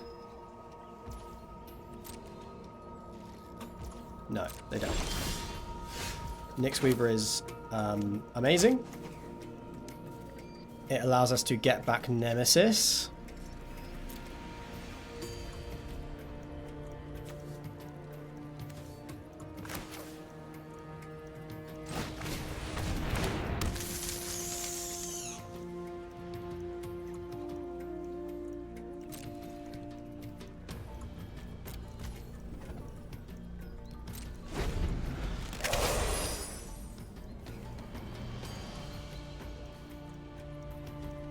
it does also just keep draining them.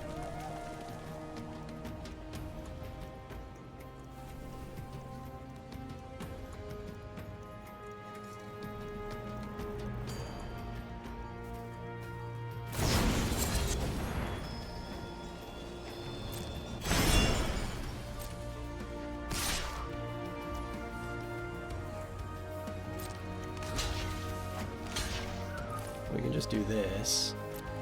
Block, exile, and we get back Nemesis, which becomes like a 10 something. Double Nemesis.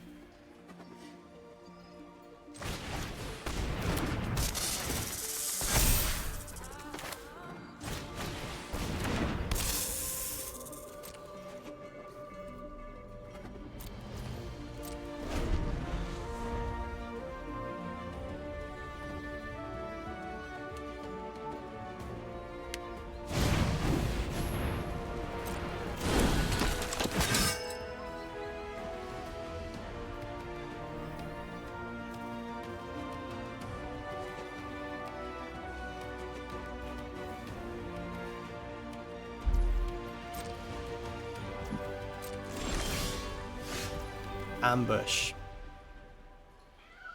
Ambush is good. I think it starts with ambush the flyer and then see what we draw.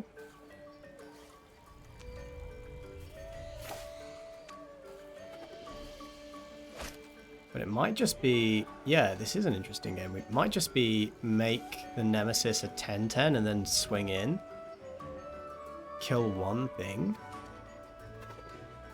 I think I need to set up for being able to ambush and swing in with a 10-10 on the same turn.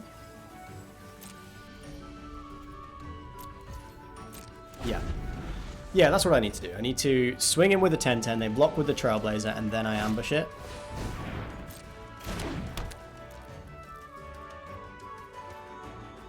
Okay, I need to get that flyer dead too.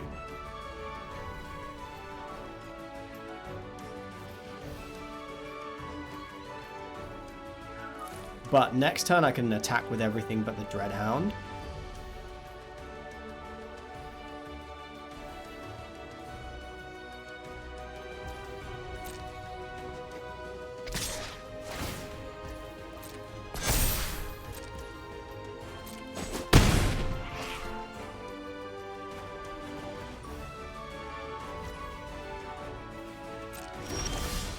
We're on 7. Xenagos. Okay. Xenagos isn't good, necessarily. Might be good once this is done. So what we're supposed to do is go to combat, and I think I'm supposed to swing with everything. If they block the Dreadhound, that's fine. Just the Dreadhound dies. But if they... I think I need to keep back the Dreadhound. So I'm attacking with you. And, like, all they have in the way of blockers is 6.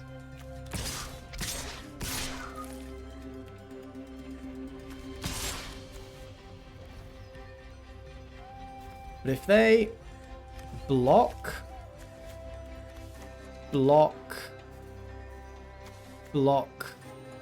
and take 5...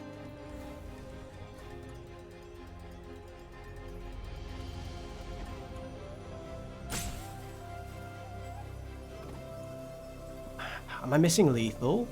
I'm not. Not yet. They have 4 blockers.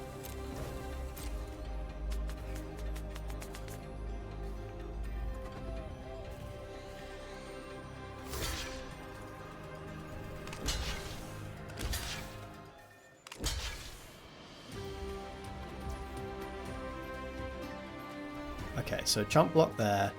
So if I... ambush now, it feels risky. If I ambush now and you fight you, then this will die and this will die. But the Trailblazer will also die. I'll take 3.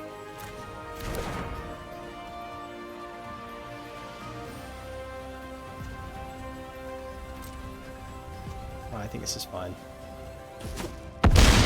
This is fine. They're down to 12. Bunch of stuff dies. They lose a bunch of life.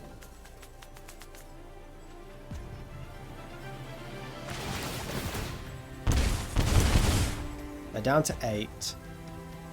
We ambush. This rhino fights. Well, that feels too risky. I know I draw a card from it, but I really want to make sure this thing dies.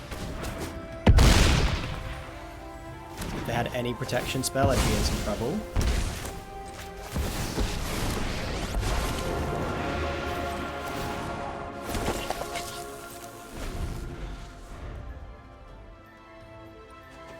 I think we got it. The stream is dropping frames, yeah. Doesn't look like it is right now, although my arena was just freaking out too.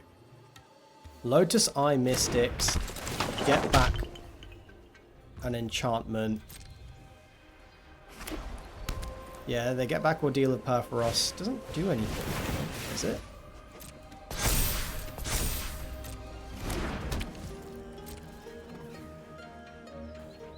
Yeah, this is just game.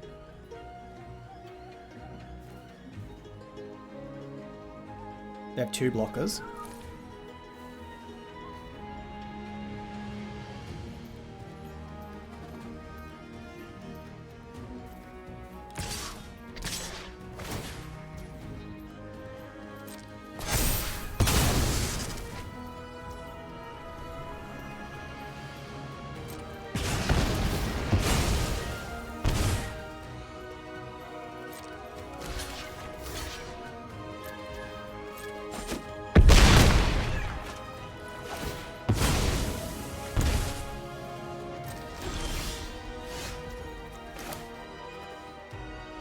It is a tricky game, Sam. It is a tricky game.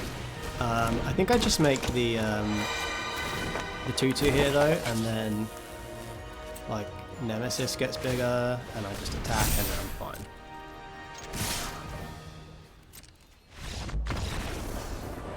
Wow, tricky game indeed. Jeez, tricky game. Still, yeah, the deck was sweet. The deck was sweet.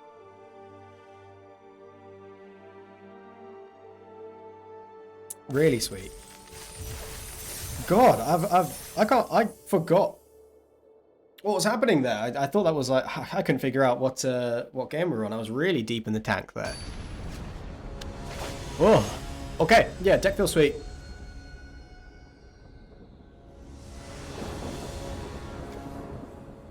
Okay, good land.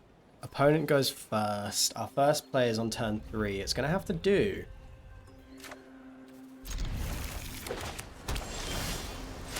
District Guide is nice. Seeing an island is nice too.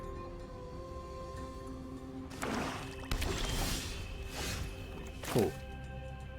Feeling good now. We will get a forest and then another forest, and we are absolutely... Yeah. Cool. It's a slow deck. We should have this.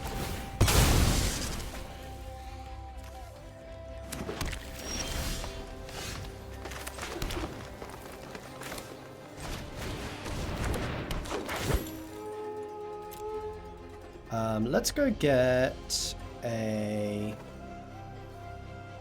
Well, let's see. Do we want untapped lands? Next turn we have an untapped land, but we could just get a Golgari Guild Gate. Let's do that.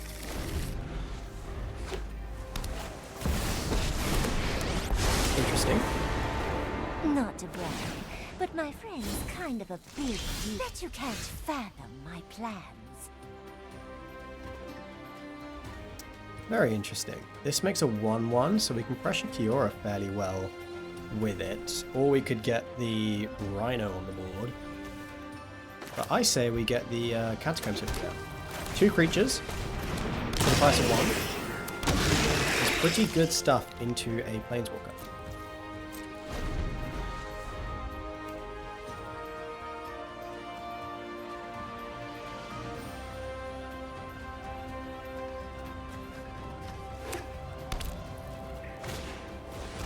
Dark stealing again? Okay, I don't think this Kiora is sticking around.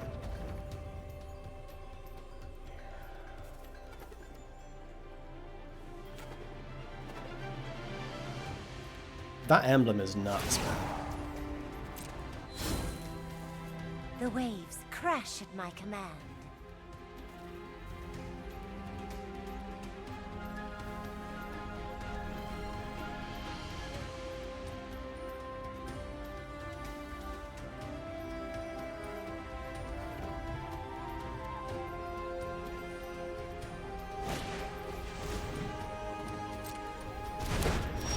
Okay, that is fine.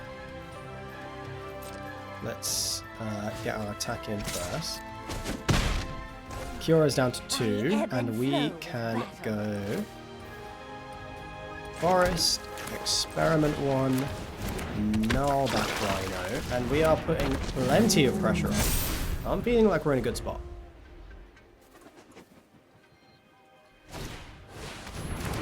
What the fuck?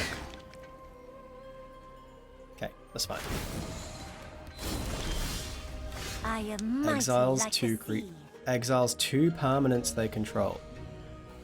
That's pretty good.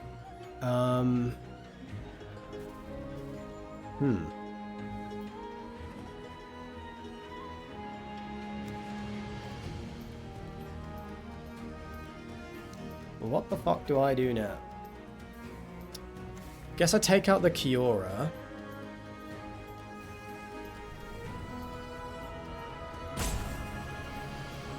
And then double block the Bane.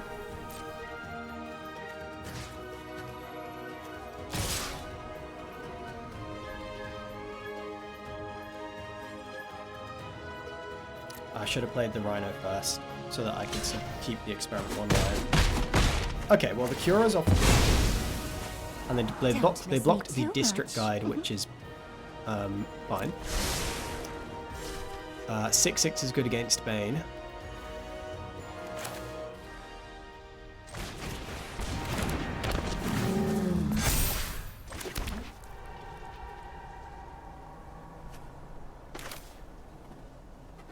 Let's use Audacity here.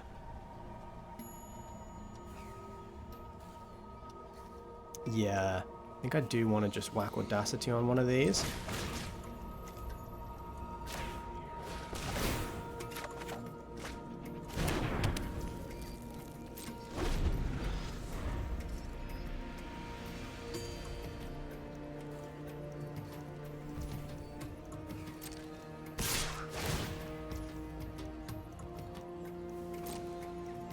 I'll exile these 2. I will place this block.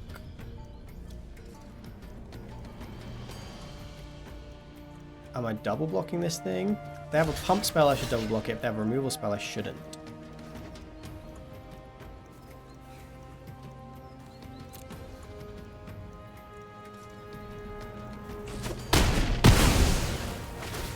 Okay, sweet. That worked out nicely. I knew they'd have a second one.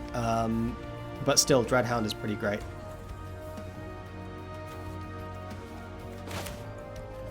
Pretty great in this spot.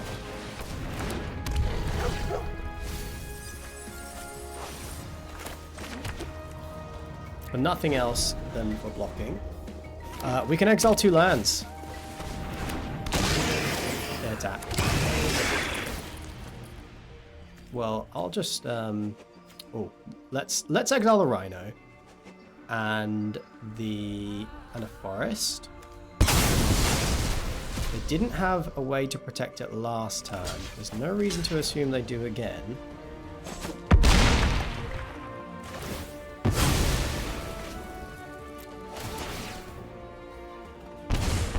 Are you done? Are you done with the haymakers?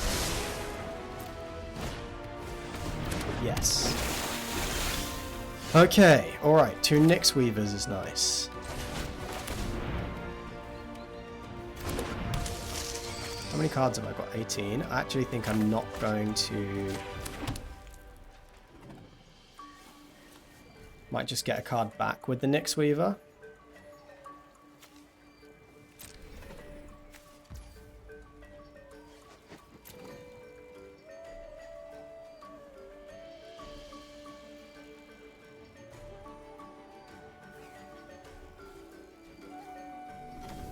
Otherwise, I'm milling 4 next turn. I guess that's fine. Yeah, that's fine. Yeah, that's fine. Let's play these out. We can sack 1 to rescue from the underworld.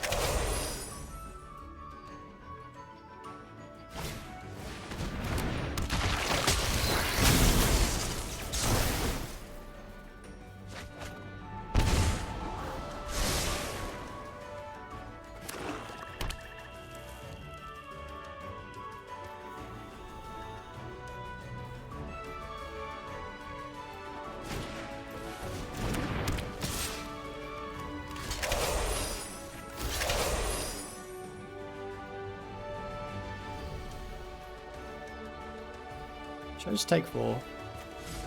Yeah, deny them the card, take 4. Yeah.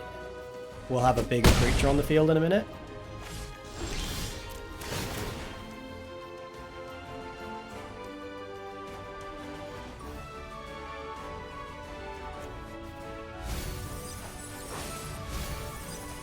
Okay, there's 1 Nemesis down there. Zulaport Cutthroat's pretty great.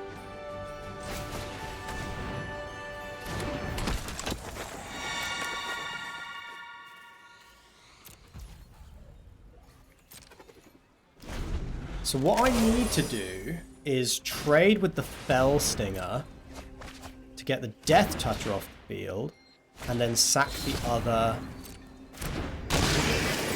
Nyx Weaver.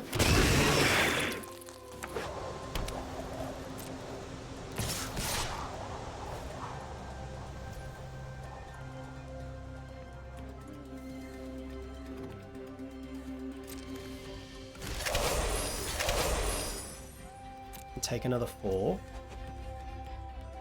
Yeah, I need these to trade so that the Nemesis can come down and be a bigger problem.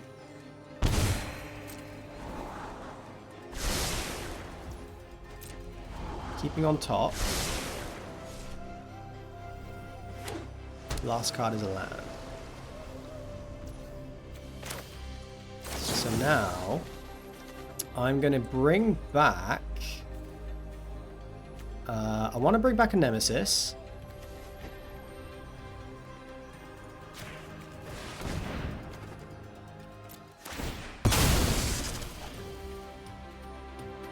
Zulaport Cutthroat is doing the Nemesis thing anyway.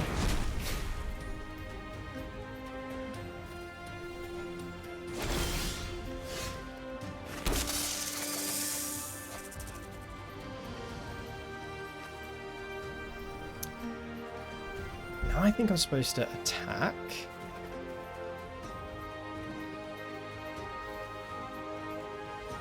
The 4-3 on the way back. Maybe I'm not supposed to attack. What would I want back? This is return target card, so I could get back Audacity. How much is this to activate right now?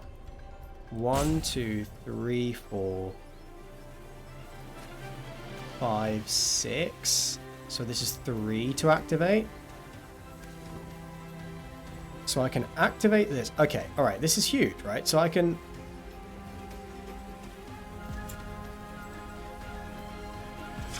play my land. Activate this ability.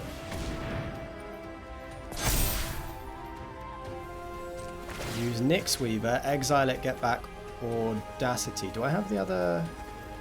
Yeah, let's get back Audacity.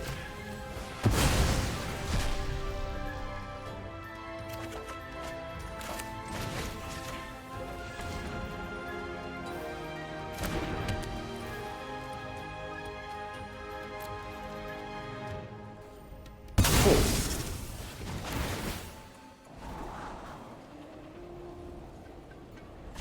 Now they're scrying away what they had on top, because they need to find an answer for the Nemesis. So let's hope they don't. Oh, they kept something on top? Shit.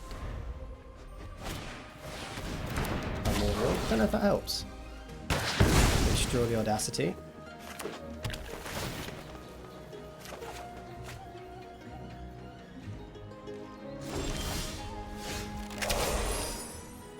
We Savage Punch the Primordial. And then we can leave it there.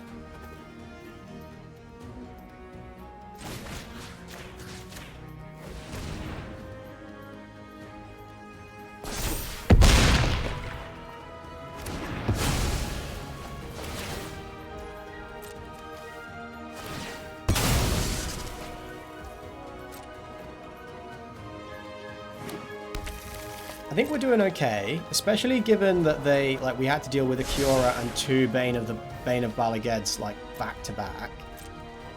Hopefully the Haymakers are just out of their deck and that, like, they've had a Sylvan Primordial, Kiora, and 2 Banes.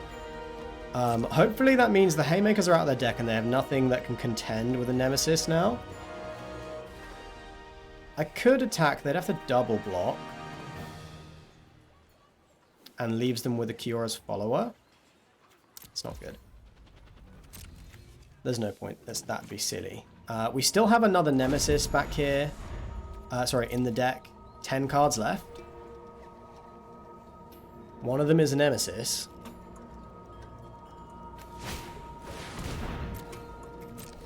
Elf is problematic. Elf is a problem. Tasiga.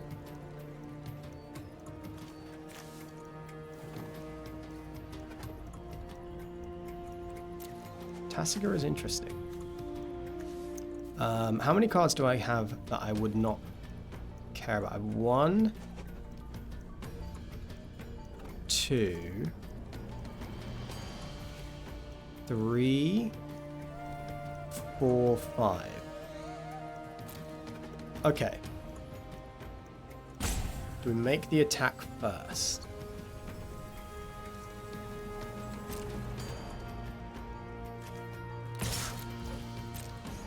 I have 1, 2, 3, 4, 5, 6. So I have 4, 8, 9 mana.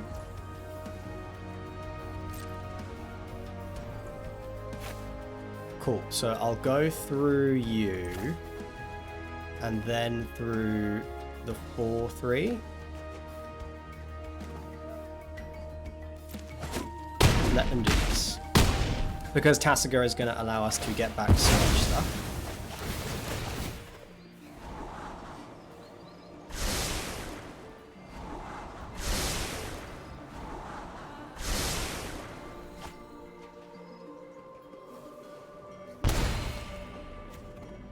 So we can go land.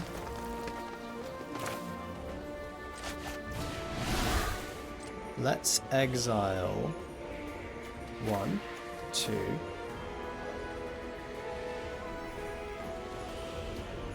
3. 4, 5 cards.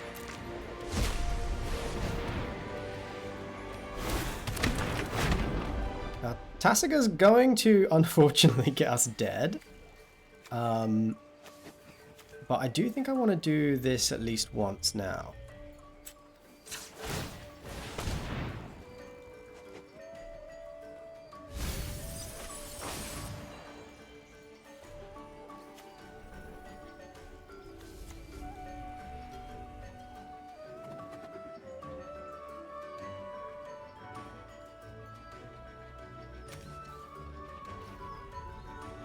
They probably give me Nyx Weaver back. Yeah. So I'm not going to do that this turn. I'll do it next turn. So that I don't have to mill anymore. I can get back a monstrosity and then play it again.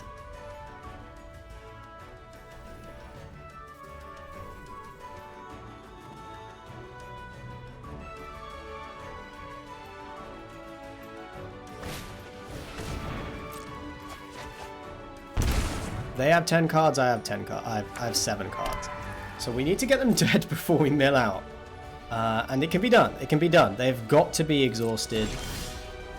Alpha Authority's sweet.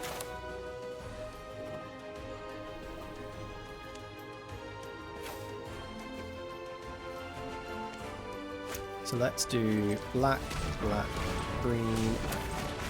Get you out.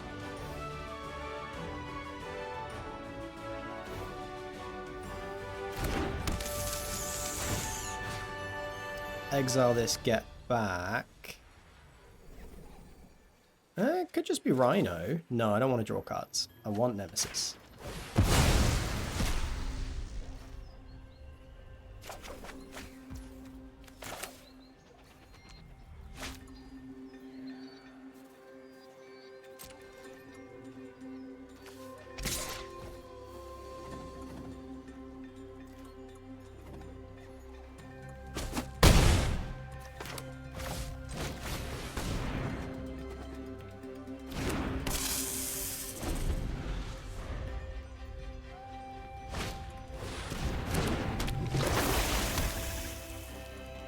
Okay, have we got this? Xenagos.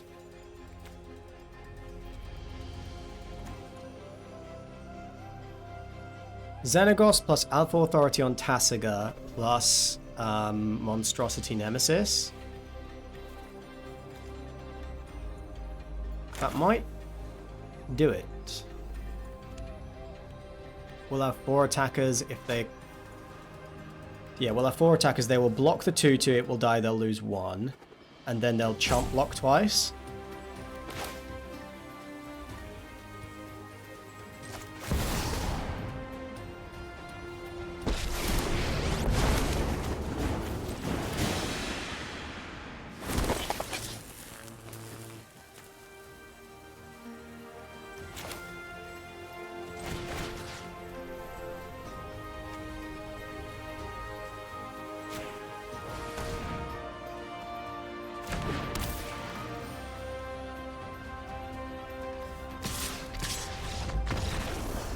Okay, shit, we found a win. These games are tough, man. These games have been really, really grindy. I've had to go so deep in the tank. Jeez. Fun though, really fun. But I'm seriously having to use my whole brain here, aren't I? My whole brain. All of it.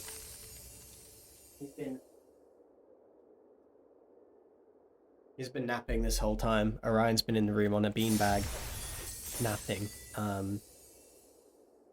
Oh, fucking hell, I fell over. And he's just got up. That was crazy, wasn't it? Okay. Let's keep playing. Let's do another one. I'm not sure whether we'll finish this draft, but shit, we're 3-0 right now, and the deck is really good. There is nothing in the format that lets you recur your graveyard. Lets you put stuff back into your library, which is a big weakness of these kind of self-build decks. Wise old owl. Oh, I should be over here. I always forget. Okay, we're going first. We have 2 lands and a district guide. But we need a black and a red. I think this is mulligan. Guess we go get black, and then we have Cruelty and Sifter.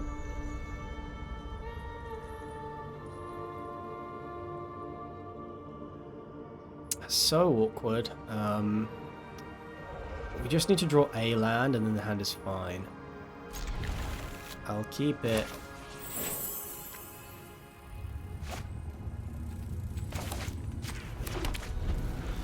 Play this tap so that if we get a tap land on the draw, if we draw a tap land, then I can at least district guide on curve. Bad draw. Opponent is ramping. Well, I guess that counts. Guess I can't complain too much at that. Briefcase. Okay, cool. So everything is slow. Everybody's playing slow.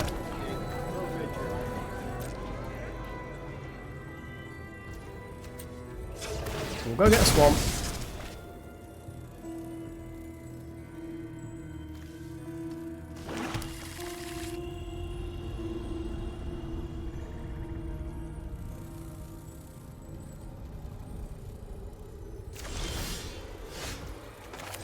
The district guide, we'll go get a red-green or black-green land, probably. We have a black... Sorry, black-red would be better. Rakdos Gate would be best.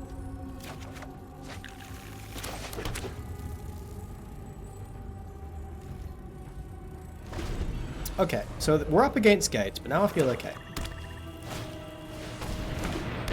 They have an Owlback Rhino. I think I might need to just Obnixilus's Cruelty that now. Awkward as it feels, I believe it is correct.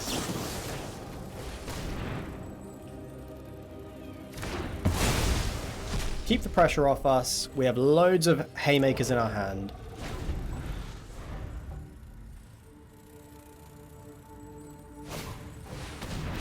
Niblis of Frost. Wish I'd waited. Wish I'd waited.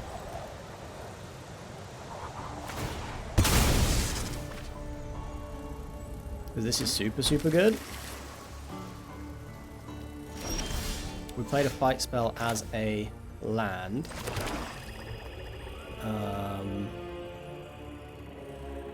Okay, let's go double Sifter.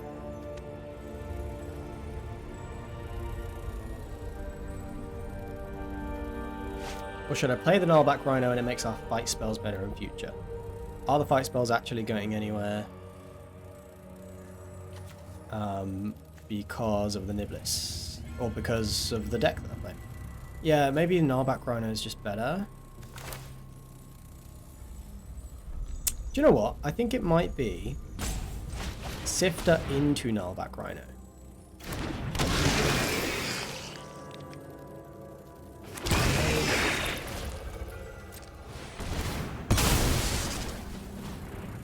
I need to find a removal spell for the Niblis. That is a removal spell for the Niblis.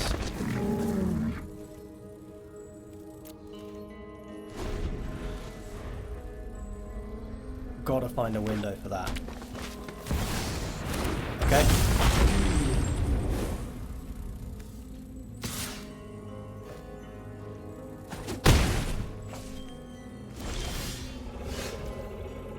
Slightly problematic, but not so bad.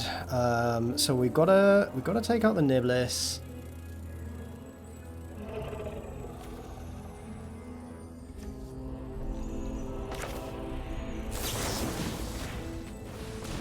Deal with Silumgar later.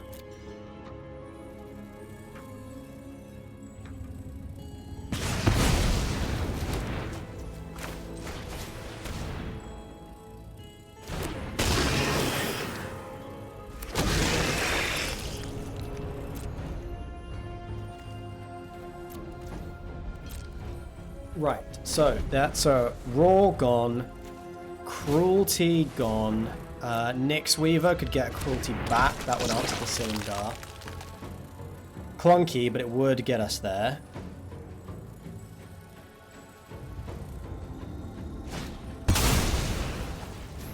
Okay, bring to light before.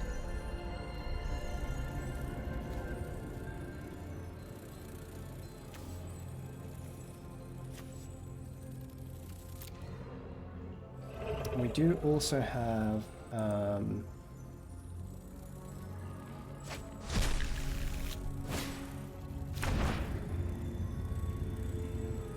play an Eidolon. That is fine. Don't care much about that. They paid 4 for that. Wonder if they thought they could bestow it. So we have Nyx Weaver we could find, or Savage Punch wouldn't do it right now.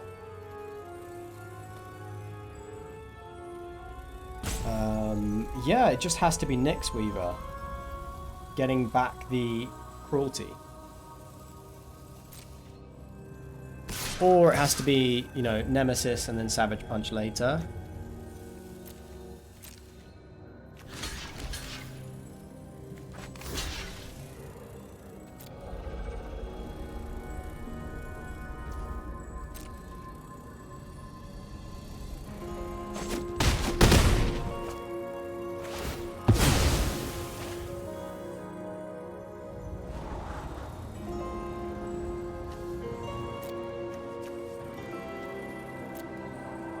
Oh, that's awkward, because that is good, but it doesn't answer... I think I'm going to keep that, but it doesn't answer a Silumgar in the air. Maybe that's okay. Maybe this is okay. Maybe we can just...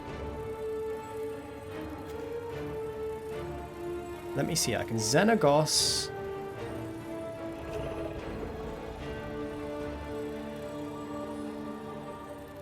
Yeah, not having the reach creature is pretty problematic. Maybe Nullback Rhino isn't even the pick here. Isn't even the take.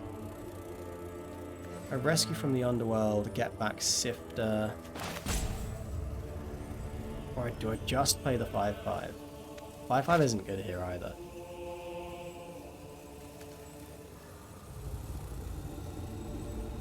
Okay. I might need to rescue from the underworld and get the sifter back.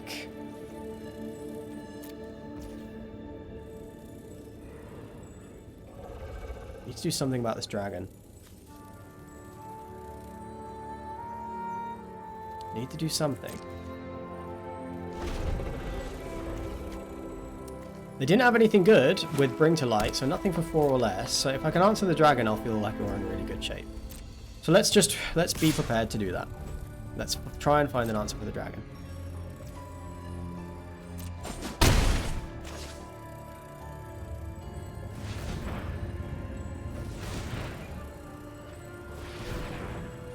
Need a Nyx Weaver.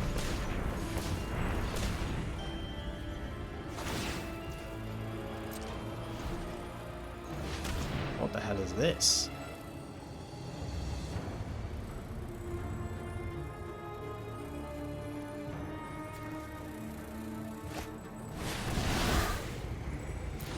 Take an extra turn, okay.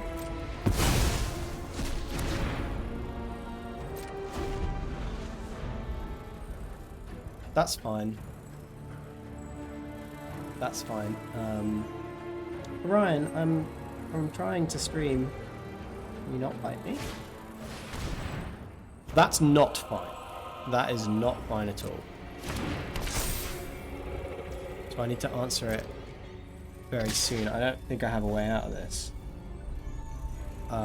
With the exception of Nyx Weaver holding a Baleful Eidolon.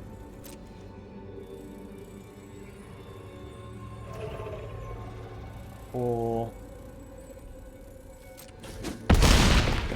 yeah, okay, yeah. I mean, they've had a really good sequence there. I don't think I have a way out of this. I've got to get back the Catacomb Sifter. I'll sack my 2/2. Try and find a reach creature to stay alive. And then we can sack that reach creature. Well, so now I can't...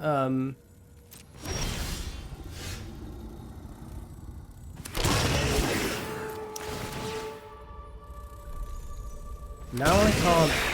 I don't know how I kill this now. I need Baleful Eidolon and a fight spell.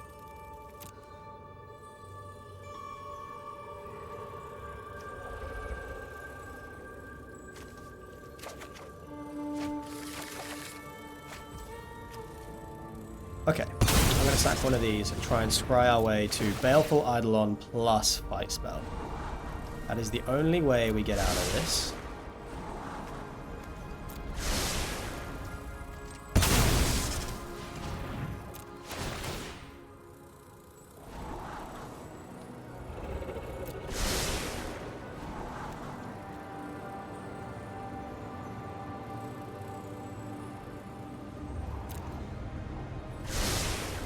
No way to draw that. So yeah, this is just over. Okay. Ori cameo indeed. Okay, so that was tough. That was a really... These have been a really tough game. But again, opponent having the Dragon Lord Silumgar there and us not having any hard answers to it was really problematic. I should have held on to the Obnix's Cruelty. The Rhino, we were going to outsize the Rhino, so we should have, yeah. That was the mistake. And really, like, the only mistake. If we'd have held on to the Cruelty, it would have been such a different game.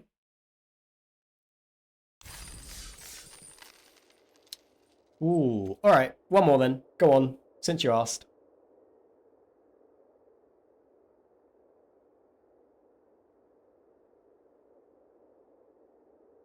Yeah, Ori loves being on stream. He's always in here when I'm streaming. Then eventually he gets upset because I'm not giving him enough attention. Yeah, it looks like the frame rate drops have stopped now, but it was they were dropping earlier, my bad.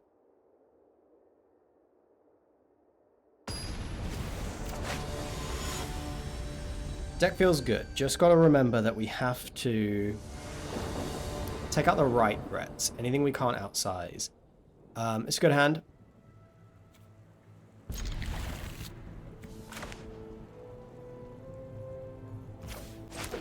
If we draw a land and we can keep Ambush as a spell, that would be fantastic, because we have Rhino. Well, here, I'd rather play everything on curve.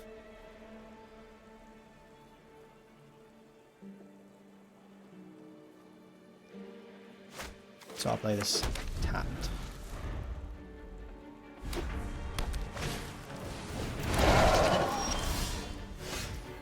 Predation. Awkward.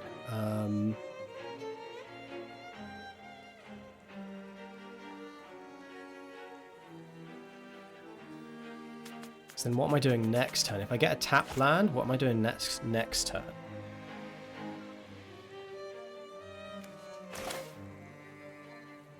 Gross.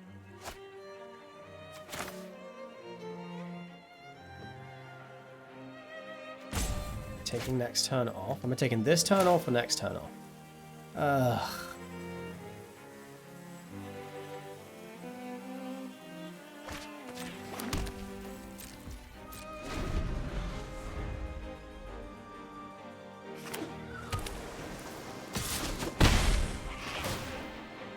Don't really have an answer to the Zephyr Winder. But it's fine.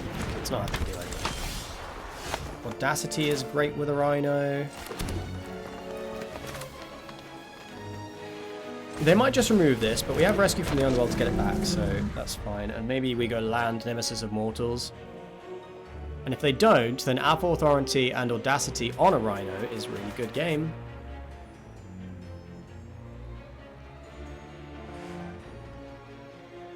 But yeah, like, obviously if they have bounce spells and stuff, then this is very awkward.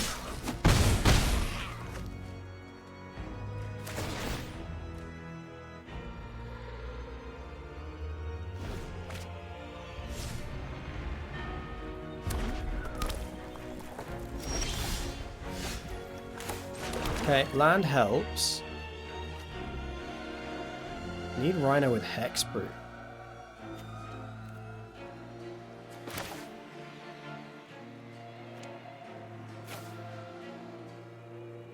They're just going to Essence Scatter this now. I guess it's not so bad if it goes to the graveyard. Might just Audacity it now. Turn the Audacity into a card.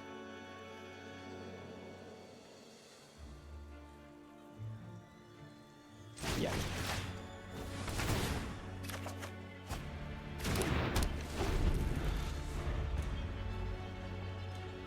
Need to keep up with their card advantage. They bounce this now, I draw another card. And next turn I can play it and then Alpha Authority, and then we're okay.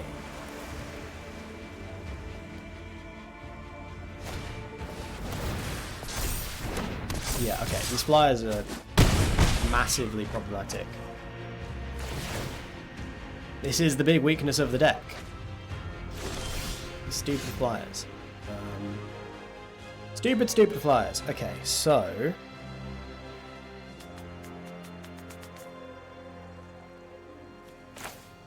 So what do I do? Guess I attack.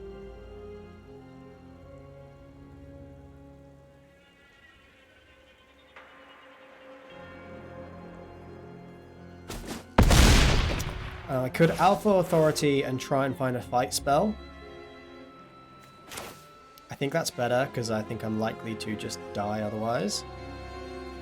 So I think I'm going to Alpha Authority. Didn't find the fight spell.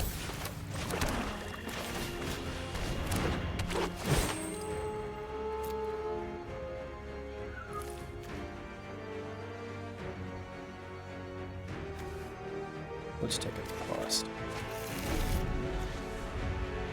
So rip a fight spell off the top, maybe. Well, I would still lose. Although fight spell into fight spell. We've got one colony territory down there, so Savage Punch into colony territory would be... Yeah, that's it, right? That's game. I can burn you to cinders or ashes. I don't believe in overkill. Okay. Opponents are showing up with some really good stuff. Really good stuff. And flyers are a weakness of this deck for sure. Still, we do have the two Nyx Weavers, which we didn't find. Unfortunate. Alright. Let's keep going.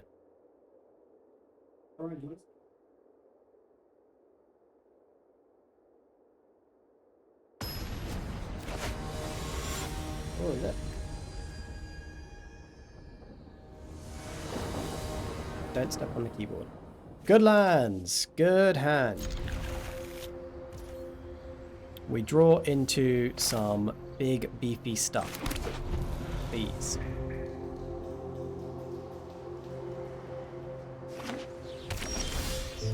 Sifter is nice. Gonna go get... actually, I don't think I have a mountain.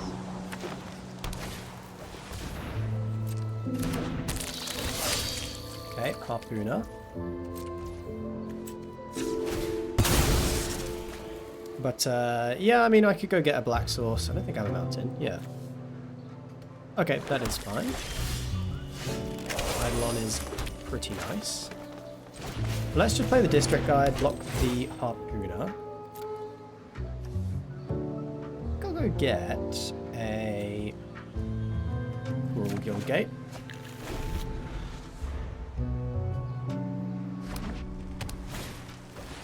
Opponent is also on gates. We're not on gates, but we give the illusion of being on gates. So let's get the Sifter online.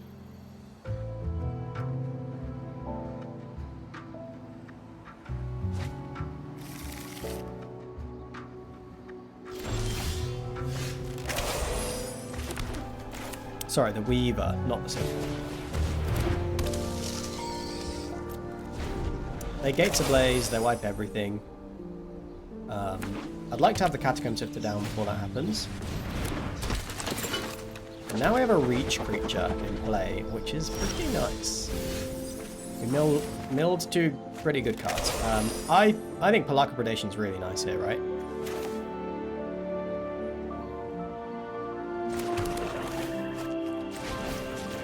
Let's see what you got up in that hand. Nimbus Naiad and a Treasure Cruise. I think I've got to take the flyer.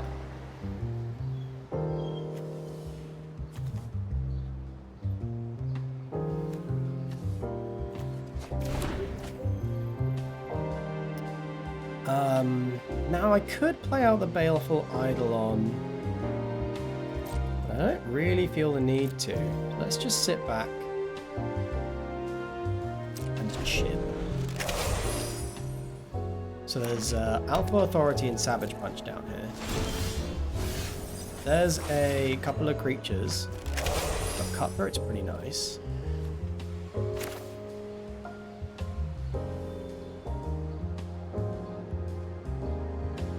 Yeah, opponent's not up to much.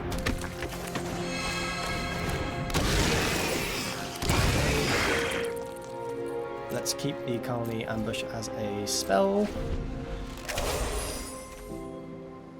Get the Nemesis back at some point. Actually, what I'd like to do is draw the Nemesis. Yeah, I'd like to draw a Nemesis so that what I can do is give it hexproof with the Alpha Authority. That's what I would like.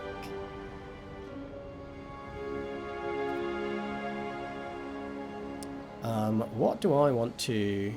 What do I want to do here? I don't want to kill any of this. I think I might just bestow something just for value.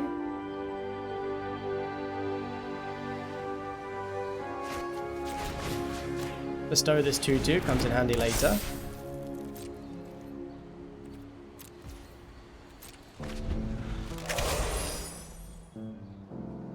Slightly more resilient to a board wipe.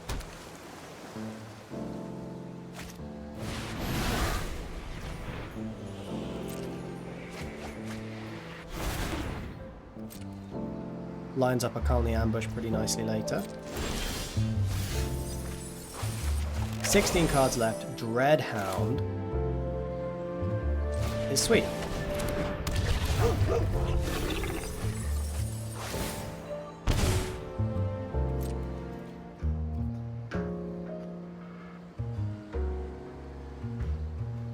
Yeah, we still have no attacks. Very grindy game again.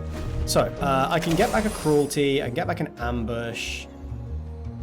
Can get back an Alpha Authority on the Dreadhound, that's pretty sweet.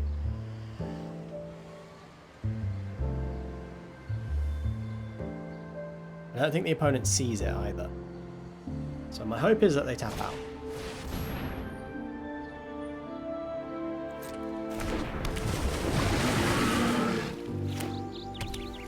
They have tapped out.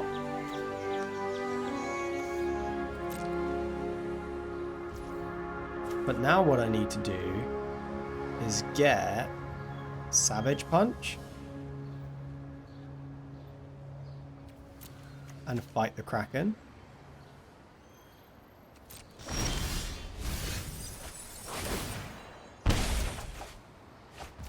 Oh, there's an Alpha Authority? That's sweet. That's really sweet drawing that. Okay, 10 cards left. So Nyx Weaver needs to go. Get back Savage Punch.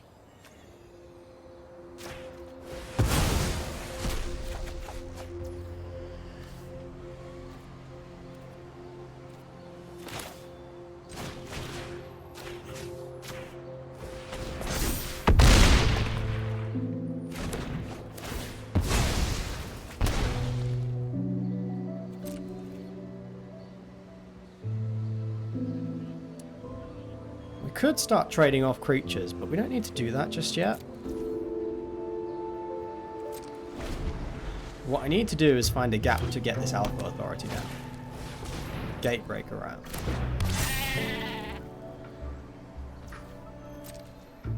We have Death Touch for that. I think I need to play Alpha Authority and just hope that they don't have anything.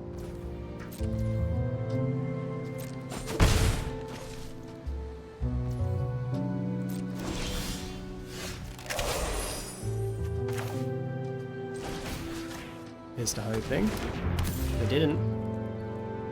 They did not have it. We can get rid of the ram and then attack.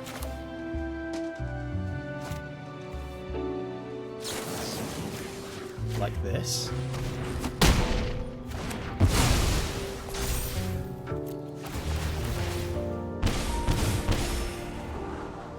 Don't need that. And we can also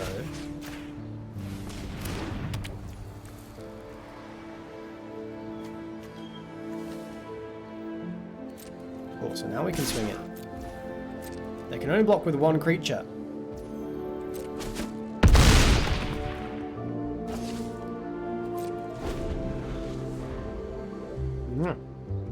Hello. Another Gatebreaker Ram. Orion, don't step on the keyboard.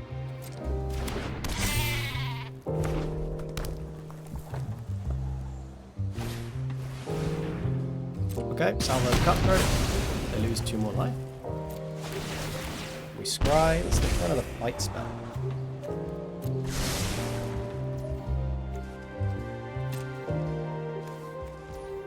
I know it's weird, but I'm just going to sack this now.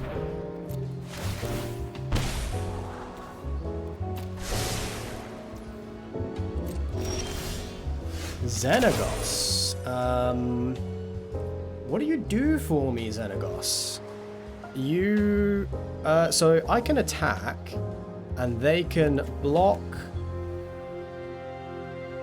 lose 2 life. Yes, so Xenagos wins us the game, right?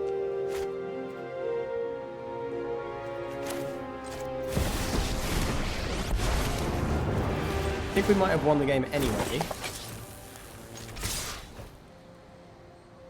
But if they're on 3, if 3 creatures die, they lose. They're going to take a point of trample damage here. Yeah. Sweet. Oh, sweet. This deck feels so good. These games are super, super grindy, but the deck is fun.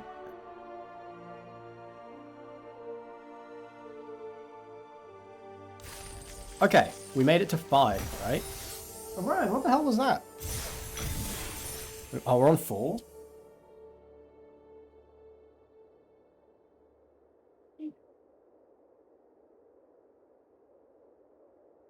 Okay.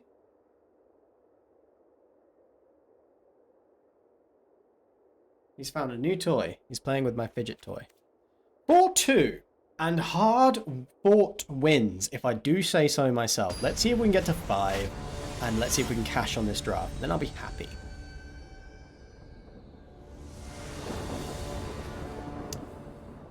Great lands, great hand.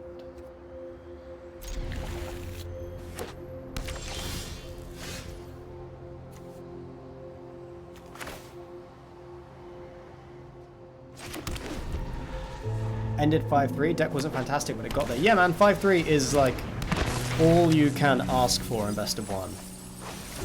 Opponent is on blue-black. Mill.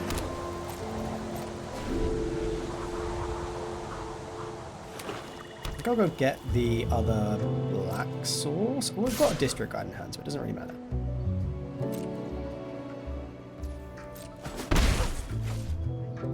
Like to see 2 spells in the bin. Yeah, let's go. Let's make sure we have enough green. Well, that was an exercise in futility. I'm going to counter this. No mind. Nope.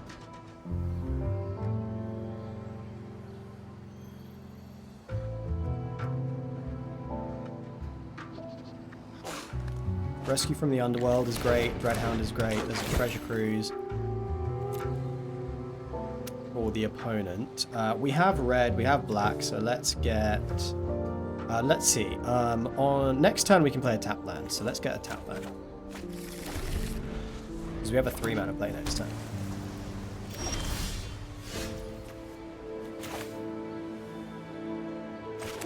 Do they have any creatures back here? They don't. So let's attack.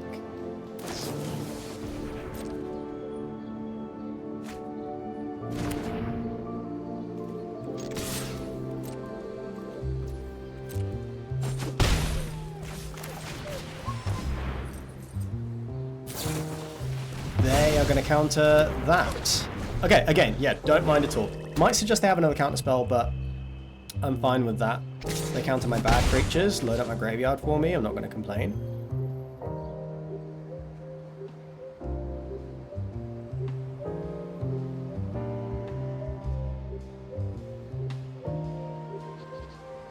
Gonna bestow next turn. Just exiling everything. Leaving Gust of Wind back down there, which is interesting. Yeah, I think I'm gonna bestow this turn.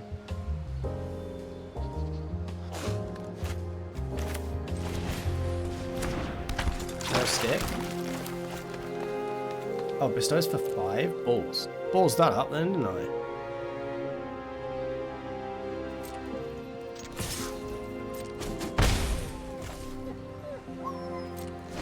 Okay, that's fine.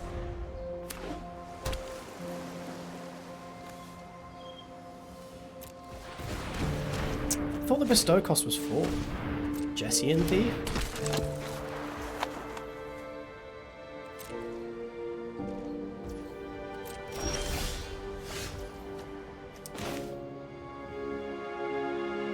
Okay.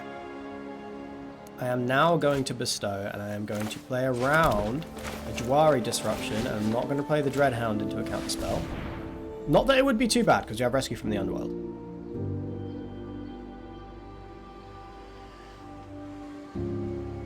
But yeah, let's draw out their counters. Cool, they let that happen.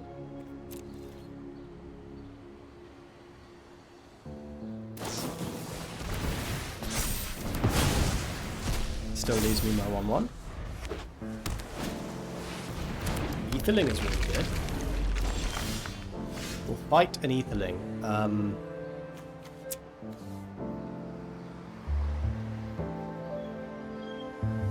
We actually basically can't ever remove an Etherling, but we might be able to race it. Especially since they can't counter the Dreadhound now. If they ever do tap down, we do have a kill spell for the Etherling.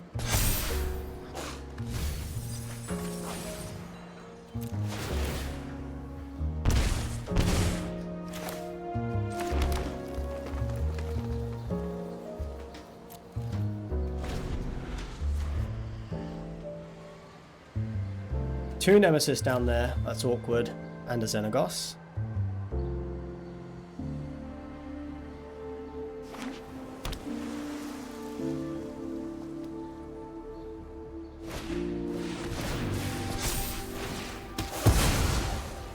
that's fine.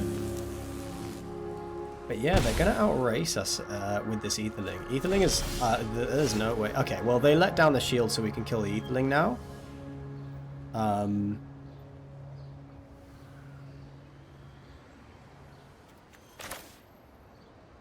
then I can just play a creature, and that's kind of all fine. That's all acceptable.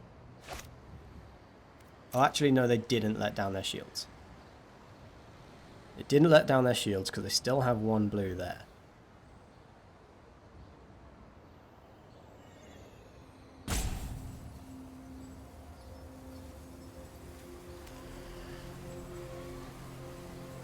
Okay. So I have not quite enough mana. I think I want to rescue from the underworld and then whack an Alpha Authority on the Dreadhound.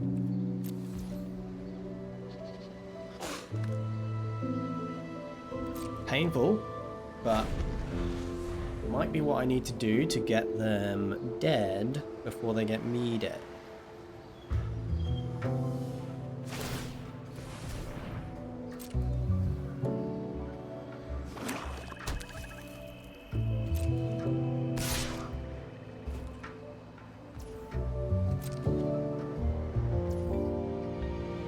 Taking 4. Okay.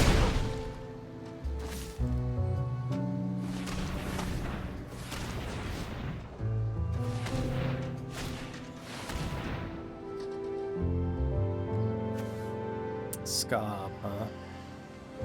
What does Scarb get back?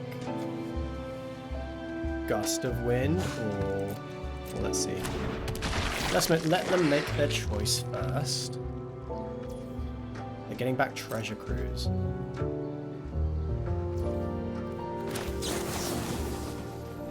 Am I getting back Dreadhound or am I getting back Nemesis?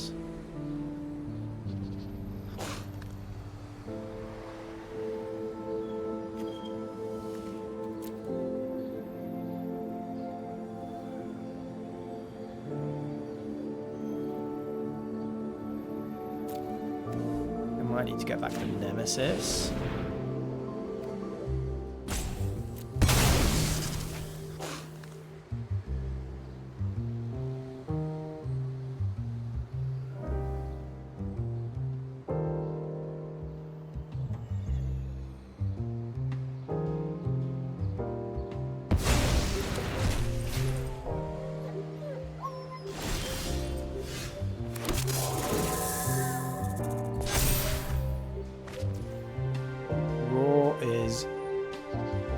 Really nice.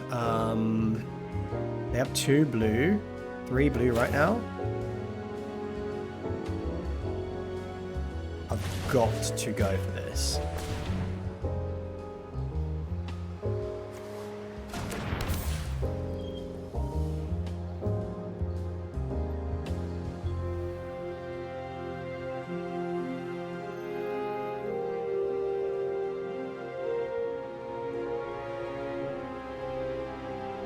Gotta go for the attack too.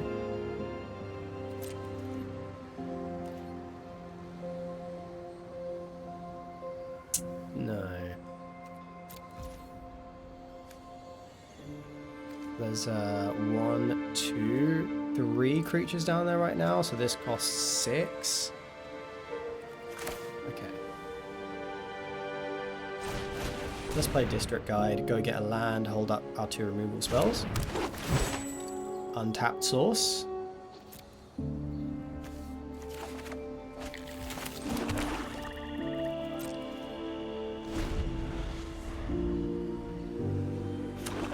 Need to find an Audacity to close out the game.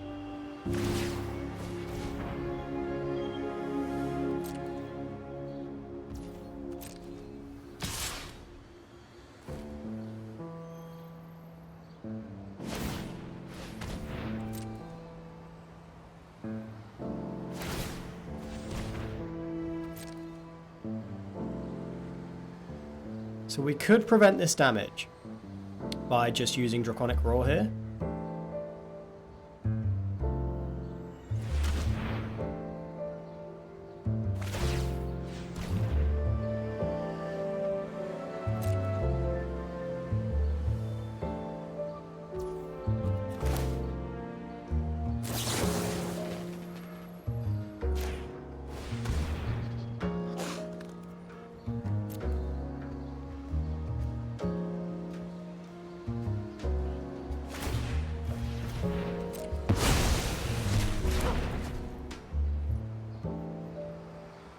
keep that at bay for a little while.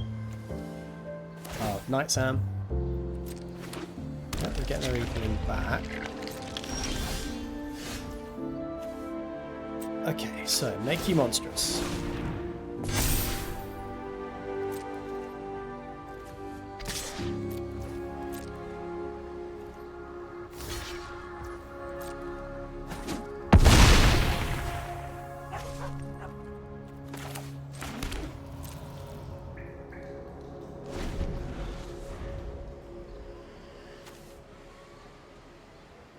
Audacity is all I need to win this game.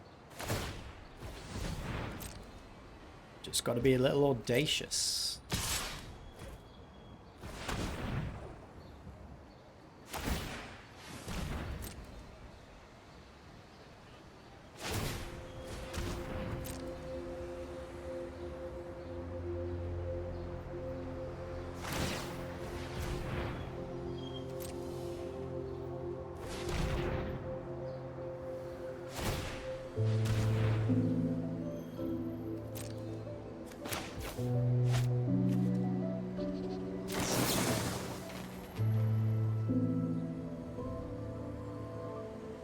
Wait, do I not have the mana for this? I don't. Oh. Okay. We'll have to do that next turn. But like, Audacity off the top will get us through this. Cruelty helps, actually. Cruelty does help.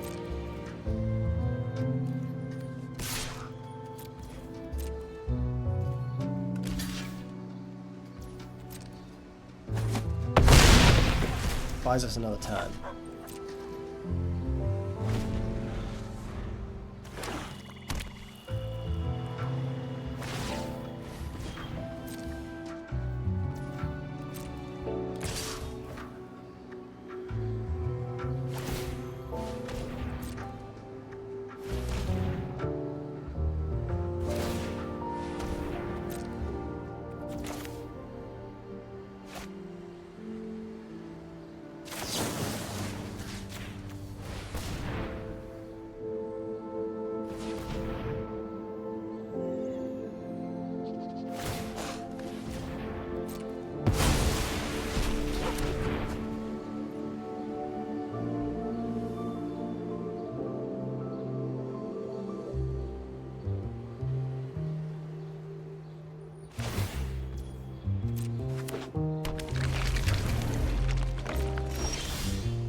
Get back a removal spell.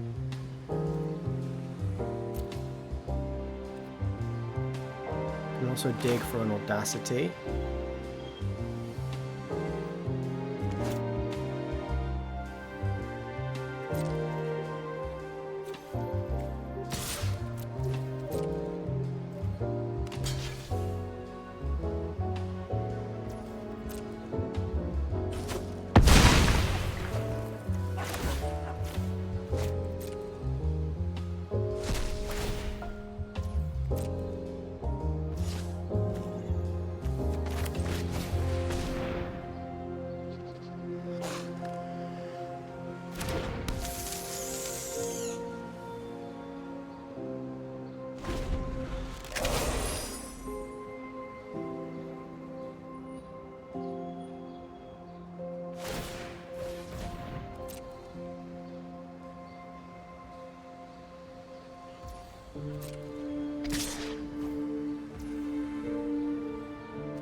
This is such a grindy game. If I find Audacity, I could win.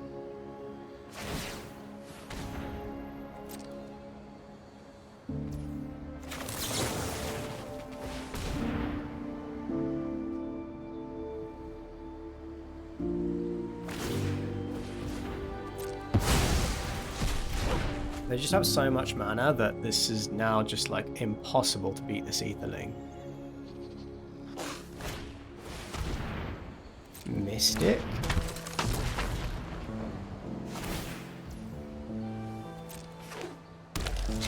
Well, now that's interesting. That's interesting.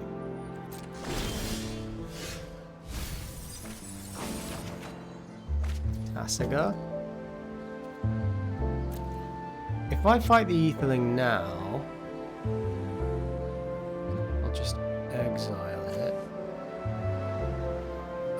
Tasiga might help.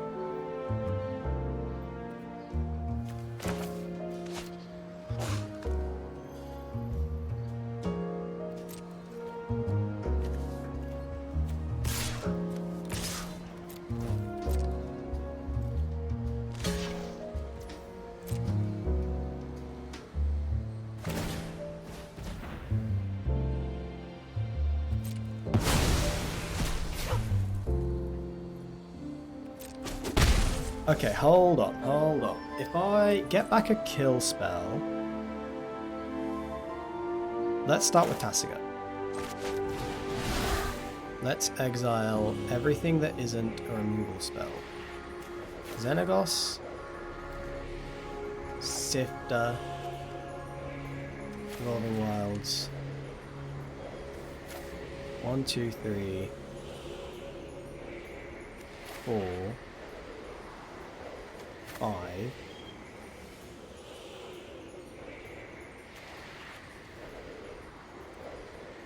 Submit 5. This is so janky. This is so janky. Get a removal spell back now. And cast it.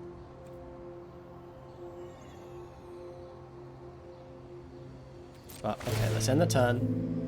Let's just keep killing this Etherling. Fucking hell.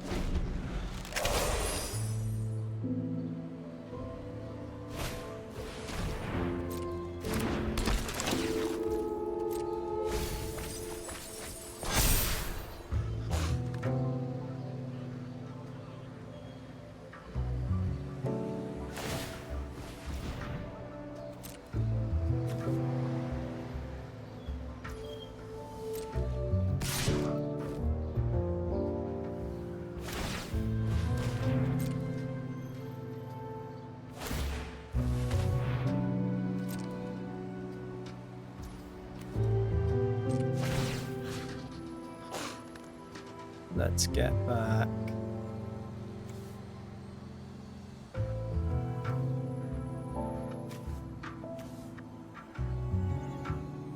The fight spell. Didn't really matter what we got back there. Cast the fight spell. It's gonna take fucking forever. Oh my god, what an insane game this is going to be.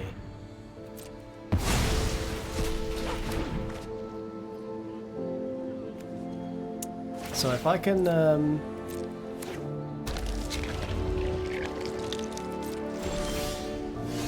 Savage Punch.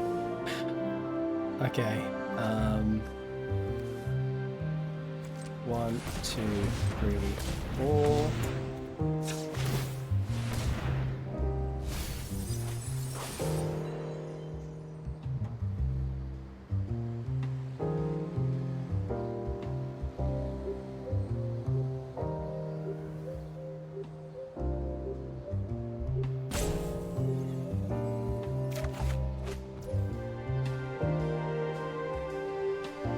Jesus. Yeah, how do I get out of this now? I think I'm finally gonna lose. Finally.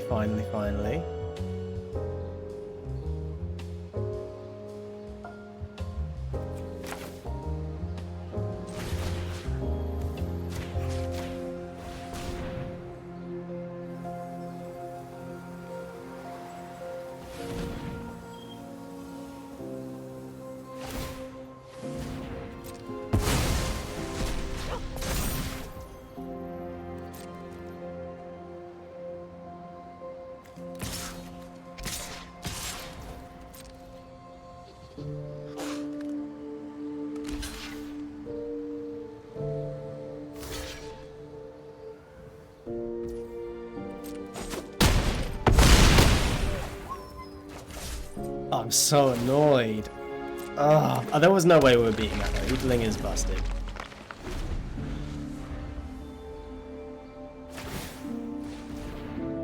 What a way to end the draft. What an insane game. Oh. Jesus.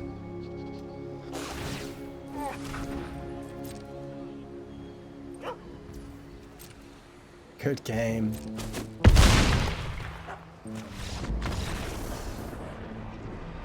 That was so gross. We just like turn. They didn't need to do anything but etherling. Oh. I loved and hated that. Those were some really goddamn tough games. Really tough games. Opponents really putting us through it. Still, 4-3 is not anything to sniff at. And we ranked up. We went from plat 4 to plat 3. So that's progress. Okay. That is progress. All right, guys. We did 2 drops. We went 0-3 real quick, and then we went 4-3 with a sweet green-black deck that we really had to fight for those wins, though. You could have much easier drafts, and I think that deck does really well a lot of the time, but my god, did we have to wrestle every win from our opponents. Exhausting stuff.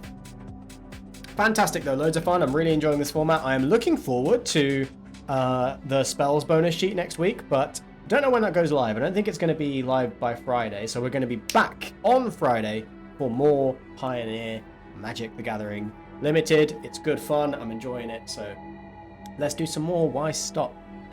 If you want to see the... you can check out the channel on YouTube, youtube.com/SultanJosh. Couple of drafts a week go up on that channel, and they're edited, not stuff that you see on stream. So if you want more Magic content, check that out. If you want to catch up on VODs, Sultan Josh VODs is the place to be. And if you want to connect with me, then follow me on Blue Sky. There's a link below, but it's bluesky.social.sultanjosh. That's all from me. So I'm going to go and get some rest, give my brain some time to recover from that insane draft. But thank you for being here. I appreciate it. It's it's a lot of fun. It's a lot of fun doing this. So I'll see you on a future stream. Bye for now.